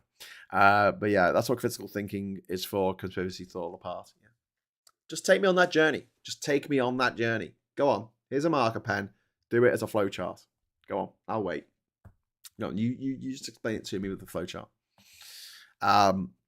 Regardless of the war, the solution is always the same. At the end of it all, both sides need to sit down and talk. The doctor told us this over a decade ago, and yet people still don't get it. There's a pause. There's a pause right now in what's happening in Iran. They're not bombing each other for a few days while they're allowing the talks to happen. And Trump, the guy who makes deals, Trump, the man who makes deals. I mean, if you talk to a Trump voter, you might want to point this out, mate, because seriously, the man who makes deals. He tried to make a deal with Iran to say, not only will I allow you to enrich uranium to your fucking heart's content, I'll also throw in the ability to take 400 million. Was it 400 million or 400 billion? 400 billion or something ridiculous sum of money. Here you go. You can just have that. You can just have all this fucking money. I'm going to give you all this money. Reparations to a country that we've been bombing. And they went, all right, yeah, we'll do that. And then he went, psych, only joking. And Trump's like, what? But they didn't want the money. It's like, yeah. They've got friends in China. They've got friends in India. They've got friends in fucking Russia. They don't need America. Some things are more important to them than money, Mr. Trump. Some things are more important to them than money. Trump can't understand this. Trump is very, very perturbed. He's very upset. He's been up all night tweeting things on his Truth Social. He's very upset. He can't. There just aren't enough shitty AI slop for him to propagate around the world on his fucking Truth Social bullshit. Yeah. What Andy Pagan says, climate change directly accounts for the loss of 75 to 96% of all species as either a primary driver or major contributor in all of Earth's big five mass extinctions. It's why fossil fuels exist. Yeah. Climate change. Supposedly, China actually saved the world from the oil crisis, unironically, and perhaps even told Trump that he didn't have the cards that China does. Yeah. Anyway, so UNESCO status, by the way, for Jodrell Bank, it protects the site's heritage significance, but does not guarantee funding for active scientific operations. And it'll be really sad to see that place mothballed. Obviously, it's part of the University of Manchester. Boiling Frog comes to mind. They're saying, "Come on, dive in the water. In the pot is lovely." Yeah. Indeed. Anyway, so there's a really horrible story here about a US airman who was accused of multiple rapes but never faced a British court. Two British women reported in 2019 that US airman James Lubu and another serviceman had drugged them and raped them in England. Suffolk police transferred responsibility to the US military 11 days after receiving the allegations. Lubo was eventually accused of offences involving 6 women, including US service personnel stationed at RAF Mildenhall. A US military court acquitted him in 2020. He was dismissed from the Air Force, so no smoke without fire, but he was acquitted. Later, FBI investigation concerned the assault of a 19-year-old American colleague at the same base. DNA evidence connected him to that offence. A federal court in Miami convicted him in 2025. He's received a 5-year prison sentence and will remain under supervision for 20 years after release. British prosecutors never had the opportunity to present the original English allegations before a UK jury. The 1951 agreement that we have gives the host country primary jurisdiction over many ordinary crimes, but allows cases to be waived to the sending country. The central issue here is why that discretion was exercised so quickly, 11 days, and whether the complaints understood or consented to, the complainants understood or consented to the transfer, which resulted in him being acquitted. So Suffolk police, given this information that this guy had committed these horrific crimes, and then they thought about it for 11 days and went, "Oh no, this is for the American military to sort out," and the American military did not really discipline this guy. I mean, he lost his job, but that was about it. Imagine like committing a horrific crime, committing murder, and you lose your job at McDonald's, and that's it. And it's only when you go on to commit more murders that you actually go to jail for it. A murder that wouldn't have happened had you gone to jail in the fucking first place. But yeah, so it's worth looking into this. This is not the first time it's happened. I don't think it's going to be the last. But when people commit crimes in our country, I think that the onus is on our country to bring those people to justice so that the victims of their crimes can get justice. And then maybe have it set up so if the UK case fails, then that information can be put forward to the US military when it is a military case to look into. The US has never been a reliable ally, says one angry pagan. Yeah, you're right. There's been a new road constructed between North Korea and Russia. You know that North Korea and Russia have a border, right? Did you forget that? Some people do. They've got a border with China, but they've also got a little bit of a border on the right-hand side, or the east, as they like to say on maps, with Russia. And they're preparing to open a road bridge across the Tumen River. Construction began last year following an agreement reached during Vladimir Putin's visit to North Korea. The two countries currently share a railway crossing but have lacked a direct road link. Both governments publicly described the project as infrastructure for trade, tourism, and passenger movement. Just what?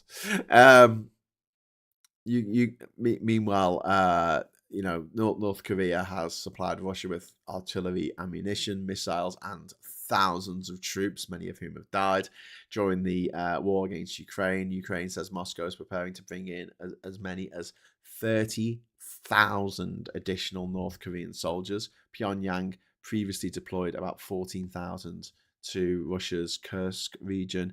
A permanent route could simplify the movement of machinery, components, and supplies, and might end up being a target for a very, very, very long range drone fired.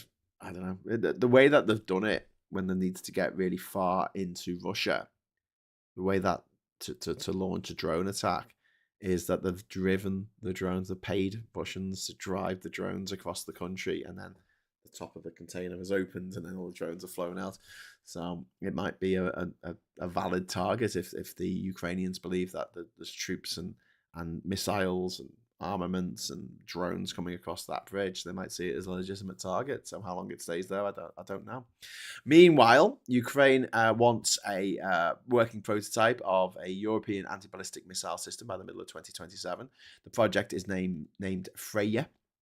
Kyiv is seeking an alternative to its dependence on limited supplies of US Patriot interceptors, and obviously because the US is an unreliable partner now, there's no point in relying on them too much. It's dangerous to rely on them too much, so they're looking to the EU, who is a rules-based organization and actually does what it says it's going to fucking do. But apparently that makes it kind of evil, according to the Brexiters.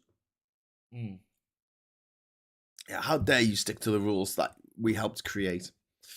Anyway, so Ukraine defense company Firepoint is leading the industrial program, and Germany's Hensoldt is participating on radar in development. There's other companies involved like Eurosam, Leonardo, Thales, and Saab, the car manufacturer, who also make missiles and weapons and things. You know that Samsung also make tanks. Samsung make your mobile phone. They also make weapons of war. Fun fact. I don't know if Apple do it as well. Fucking Apple tank. Jesus Christ. The battery's gone. You need a whole new tank. Its success for this new project will depend on sustained financing, technical integration, and whether developers can produce interceptors quickly enough to counter Russia's rate of ballistic missile attacks. It is an arms war, isn't it? And the people stuck in the middle of all this and not having having their lives torn apart by Vladimir Putin. As soon as that fucker's gone, this war will end. Tell you that now. They're not going to continue on this war once Putin's out the window, as will probably be the case. Meanwhile, as I mentioned earlier, US-Iran conflict has paused, and each side describes it differently. Donald Trump is saying the United States and Iran are engaged in good talks, and Iran's foreign ministry says Tehran did not request the resumption of negotiations. Anyway, so oil prices fell sharply as traders judged the imminent risk of further escalation has decreased. I want to go back to something I mentioned earlier about El Nino. So El Nino is a weather event. There's El Niño and El Nino. El Nino is this weather event that takes place every few years in the Pacific Ocean. And forecasters expect the developing El Nino to produce hotter and drier conditions across several major agricultural regions around the world. But India, Indonesia, Brazil, and Colombia are amongst the economies considered particularly exposed, and this will be a reduced global supply of rice, palm oil, sugar, coffee, and other internationally traded crops. Food represents the largest share of household spending in lower income countries, making prices rise economically, and will get political disruption because the price of food goes up, and people who can't feed themselves are more likely to cause political disruption and are more likely to vote for a strongman leader who says that all the problems in your life are caused by foreigners. There's the foreigners coming here and taking all our food. They'll also create more refugees for places that can't feed themselves anymore. Their children are starving, so they fucking leave. And wherever they go, they'll be hounded by people who say, you shouldn't be here, you should stay where you are and die. Because that's what a lot of people think. They think that people should just stay where they are and die. which isn't very nice. But there you go. Or that the country next to the country that has the problem should take all of the refugees, 100% of the refugees, and we shouldn't take any because there's no countries where people seek asylum from near us. Okay. Meanwhile, JP Morgan estimates the weather alone could affect around 0.7 percentage points to global food inflation. That kind of thing would be bad enough in just an individual country, but globally, that's going to be insane. Higher fuel costs, higher fertilizer costs, higher packaging expenses could magnify that increase. I mean, this is going to be the worst of all possible worlds. We've got Trump in the White House, we've got Putin in the Kremlin, we've got El Nino coming. We're living through the fourth heat wave of the year this week, or at least we will be in this country. Fast waves of the south are tinder dry, ready to go up in flames. We're already having entire communities being absolutely just destroyed outside Madrid in Spain, outside in Bordeaux in France. It's really grim. It's really fucking grim. But it's pretty grim as well for the AI stocks. Now, I mentioned this at the top of the show. South Korea's Kospi index fell by about 10%, causing trading safeguards to be activated. They actually had to stop trading on this index. Samsung Electronics dropped 13.4%, its worst daily performance in over 20 years. The SK Hynix lost 14.7%. Japan's Nikkei declined by more than 4%. That's the whole Nikkei index. This is this morning. This has all happened this morning because obviously they're ahead of us in time. Nvidia, which is supplying the chips to all of the AI companies, and for a while it was the biggest company in the world. It's not anymore. It fell 5% in US trading yesterday, allowing Apple to regain its position as the world's most valuable listed company. The Philadelphia Semiconductor Index was down 2.23%. Particular concern surrounds reports that Nvidia could support a financing guarantee worth as much as $250 billion for $1 billion for OpenAI infrastructure. Oracle, Alphabet, which is Google, Amazon, Meta, which is Facebook, Broadcom, Nvidia, and SpaceX are amongst the companies attracting scrutiny over direct borrowing or exposure related to AI expenditure. Meanwhile, Dutch equipment manufacturer ASML, right, their shares fell 8.5%. And ASML is the only company in the world that makes the machines that can actually produce the semiconductors that we use, the chips that we use in all of our computers, but also in these mega data farms that they're trying to put together. Meanwhile, Chinese memory chip maker CXMT surged by more than 400% on its Shanghai debut, increasing expectations that Chinese competition could create excess supply and reduce the margins, the profit margins, which already for AI are pretty fucking tiny.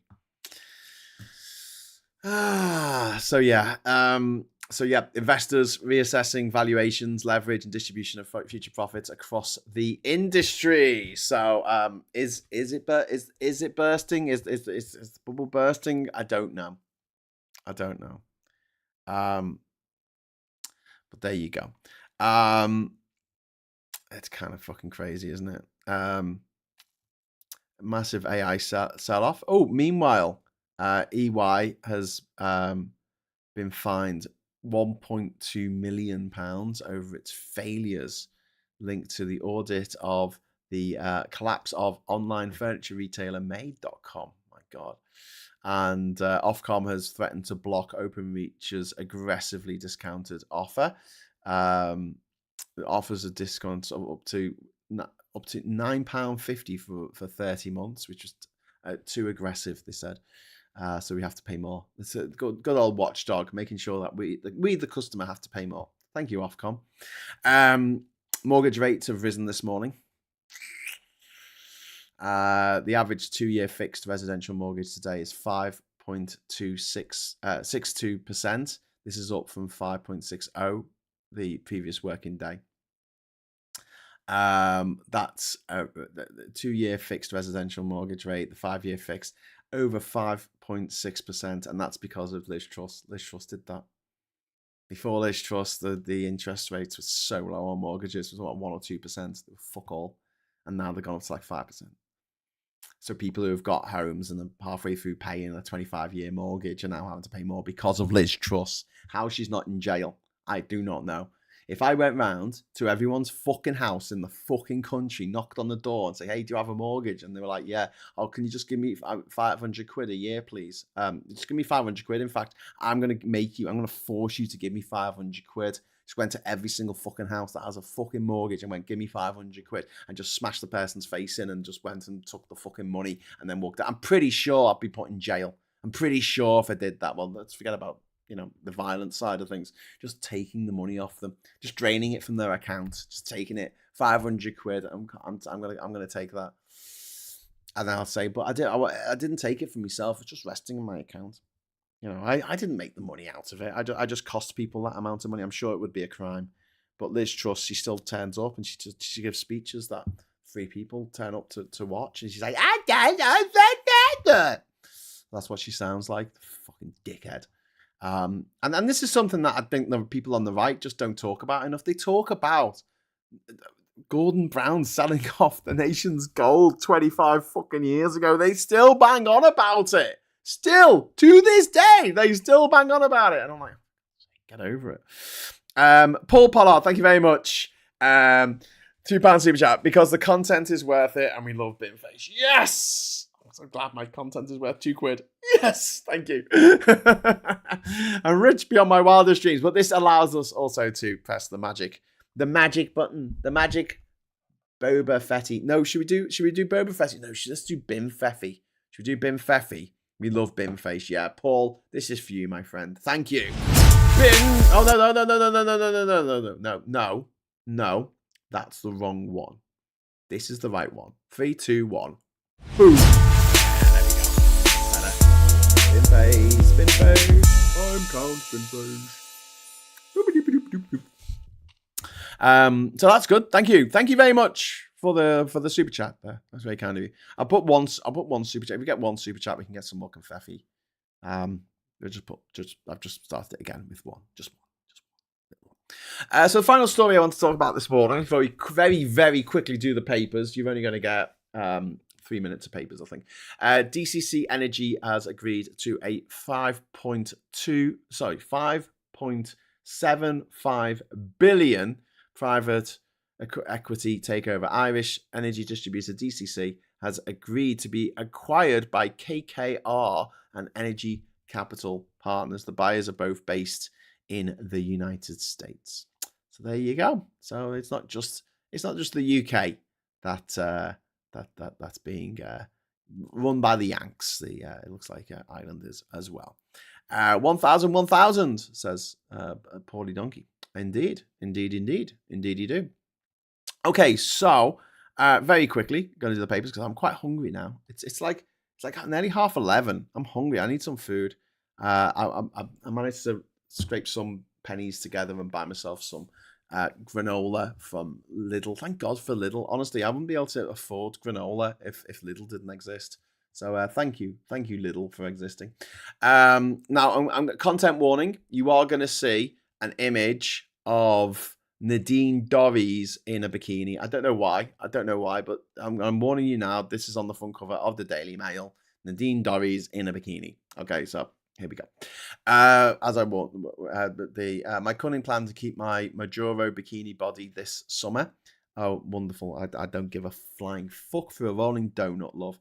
Burnham's £8 billion death tax nightmare fears that PM will try to impose 10% levy on all inheritances to fund social care. That's not a nightmare. Oh, hello. Oh my God, everything's going off all at once. I always forget that I've got to turn off these animations because otherwise I come back to this screen and they all trigger off at once. So there you go. You got an extra bit of Bim Feffy there. I want this. I want a 10% levy on all inheritances. That's it. And then we don't have to pay for social care. Because otherwise, you're going to lose everything. If your dad, if your mum, if someone in your life gets gets Alzheimer's, gets dementia, you're going to lose everything. You're going to lose the family home. Absolutely everything. There was a woman who called the LBC the other day talking about this, saying that she'd lost. I think it was it was a family member. They lost one to dementia, and that just wiped them out. And then another family member got dementia, and it's like we've got nothing else. And they spend, she was talking about waking up at 3:00 in the morning, just going mad with worry about being able to make ends meet. And yeah, I would rather have 10% taken off everyone when you cark it and put into social care. Fucking do it. Absolutely do it. 100%. I am behind this, and the vultures at the Daily Mail aren't behind this because they're gobshites. They're fucking gobshites. There you go. Anyway, we've got a lovely touching tribute to Bill Hardy. Bill Hardy. There you go. They're on a bike. You see, I wasn't dreaming it. Look, there's him with the goodies with Graham Gardner and the other one. We've lost a goodie and a bestie. Packham tribute to Springwatch star Bill in Springwatch and the goodies. Chris Packham paid tribute to Goody and Springwatch star Bill Oddie, who has died at the age of 85, saying he was an utter joy to be with. Oh, I'm a bit sad about that. He seemed like a top bloke. Is granola made from grandmas? Yes. Finest grandmas. Ground up to make granola. Fucking hell, Gran in her bikini says. The amounts you have spent with GeForce now could have bought you a new rig. I understand finances are hard and we do what we can. I guess I am privileged, says Daylight M. KKR sounds like the combination of a racist group with a certain transphobic author. I bought this a few years back, left lots of room in the case, so no worries of overheating. Cool.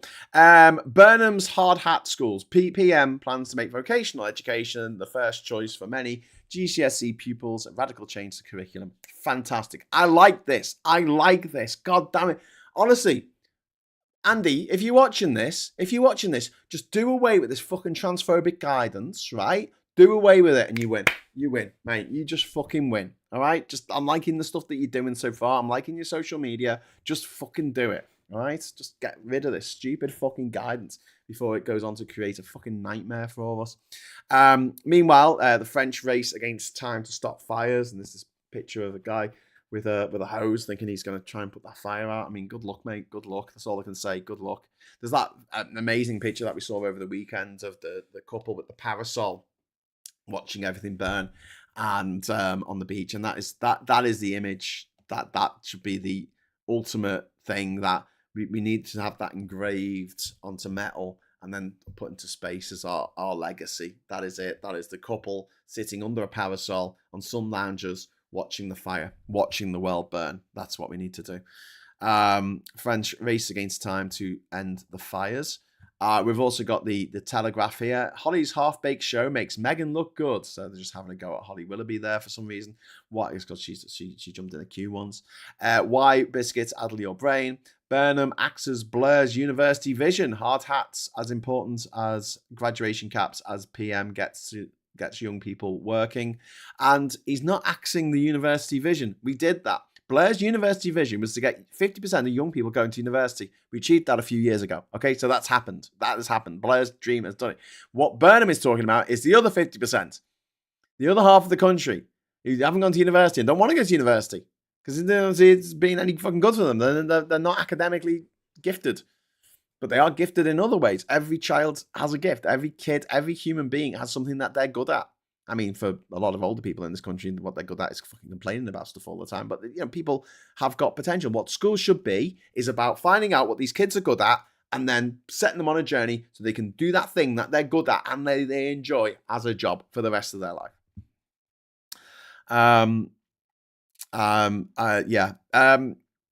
So yeah, this idea that he's axing Blair's, it's all got to be conflict, hasn't it? In the newspaper, it's got to be, he destroyed this, he's axed this, he stabbed this person in the back. It's not the case at all. Bayer Tapestry lorry screened for migrants story there, and we've got brothers in arms there with Burnham and the Prime Minister of Ukraine, the president, of Ukraine, Volodymyr Zelensky.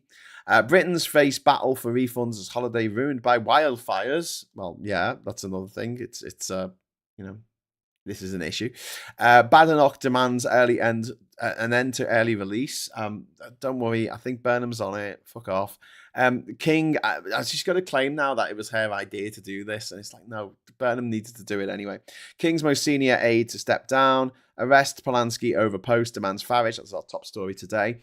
Chelsea, Henderson, and Welbeck transfers. It's interesting that the Daily Telegraph chose to have that Farage story about him demanding Zack Polanski be arrested.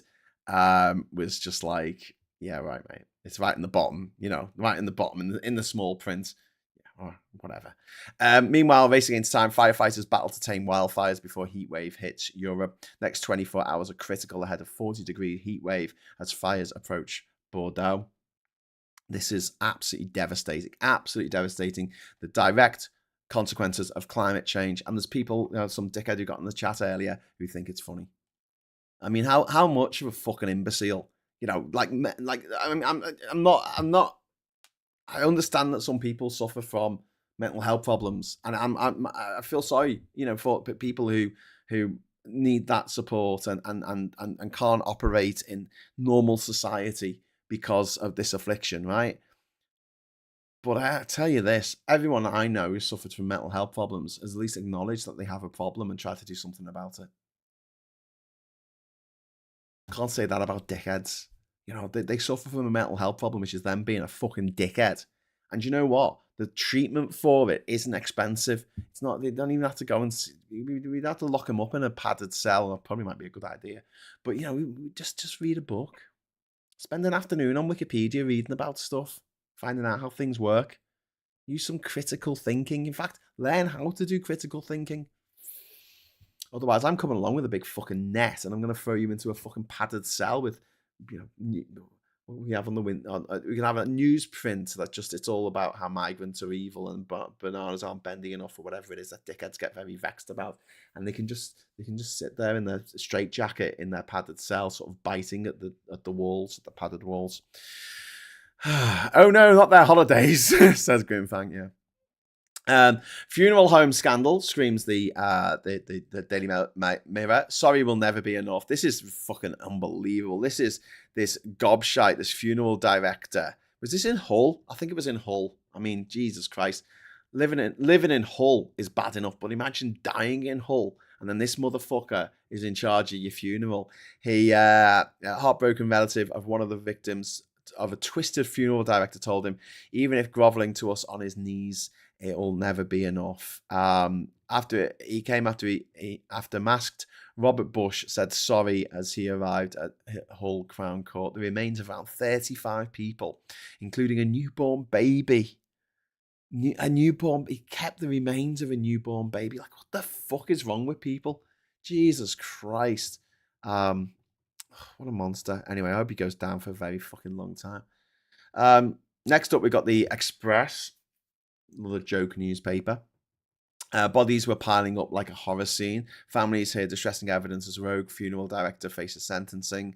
And then there's a woman, blonde woman with a cup. Okay, cool.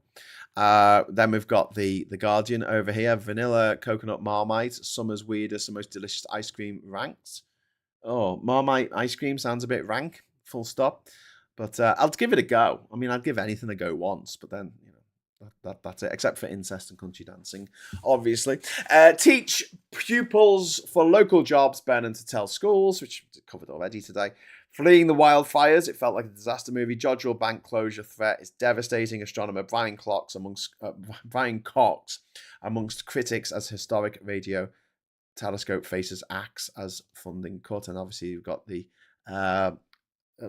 Bill Oddie there, tributes to the goodies. Bill Oddie, when he dies at 85, he was an utter joy. Seemed like a top bloke. Meanwhile, we've got Wall of Flame, mega fires stalk Europe because of climate change, because of the oil companies. This is what the oil companies have been working towards for 50 years. A super weapon paid for by you every time you put petrol in your car or heated your house, and they make you feel bad about it. It's all your fault. It's not their fault for knowing this was going to happen and not making reasonable adjustments to how we create energy and how we get around, which you should have done 50 years ago. Burnham seeks welfare bill savings by tailoring schools to local jobs market. Brilliant idea. Chinese chip champion soars 466%. I said 400% earlier. On debut in big leap for homegrown tech. Mentioned that. Data centers development site protests in Scotland because data centers use a lot of energy and they use a lot of water. And then we've got the briefing on the side here. Big banks dispute Bank of England's reasoning on capital rates. DCC takeover backed. This is to do with the energy company I was talking about earlier in Ireland. It's takeover from US capital firm KKR and Energy Capital Partners. FIFA boss turns on critics. Infantino has accused his detractors of being consumed by hate. All right, mate. Fucking knobhead. Got terrorism terms sought. This is the Crown Prosecution Service looking at 5 Palestine action activists. We've got Paris balks at British role. The Paris has raised questions over British participation in EU equity investment funds. We've got Jodrell Bank in peril, which you've mentioned, AI labs on the offensive, and we've got Israel resists Turkey jets, which is, oh my God, what the fuck is happening there? I don't know. And we're not going to find out. With tributes to Titans of Telly, farewell to Goodies star turned wildlife champion Oddie and Ronnie LeDrew, iconic voice of beloved rainbow character Zippy. Oh no, Zippy! My name's Zippy. Maybe we should have a Zip Feffy. I think we're going to have a Zip Feffy. I love Zippy. Little gimp. Lovely little gimp he was. Zip Feffy. Meanwhile, other news includes horror beyond belief at Rogue Funeral Parlor. This guy's fucking, God knows what he was doing with those corpses. Doesn't really bear thinking about, does it? And then we've got the Brexit shift. Burnham could pledge to rejoin EU in next Labour manifesto, Minister says. Yeah, I think he will. He'll get the votes for it if he does. There'll be a lot of people going back to Labour if he says that. And then we've got race to contain wildfires before new heat waves. New heat wave.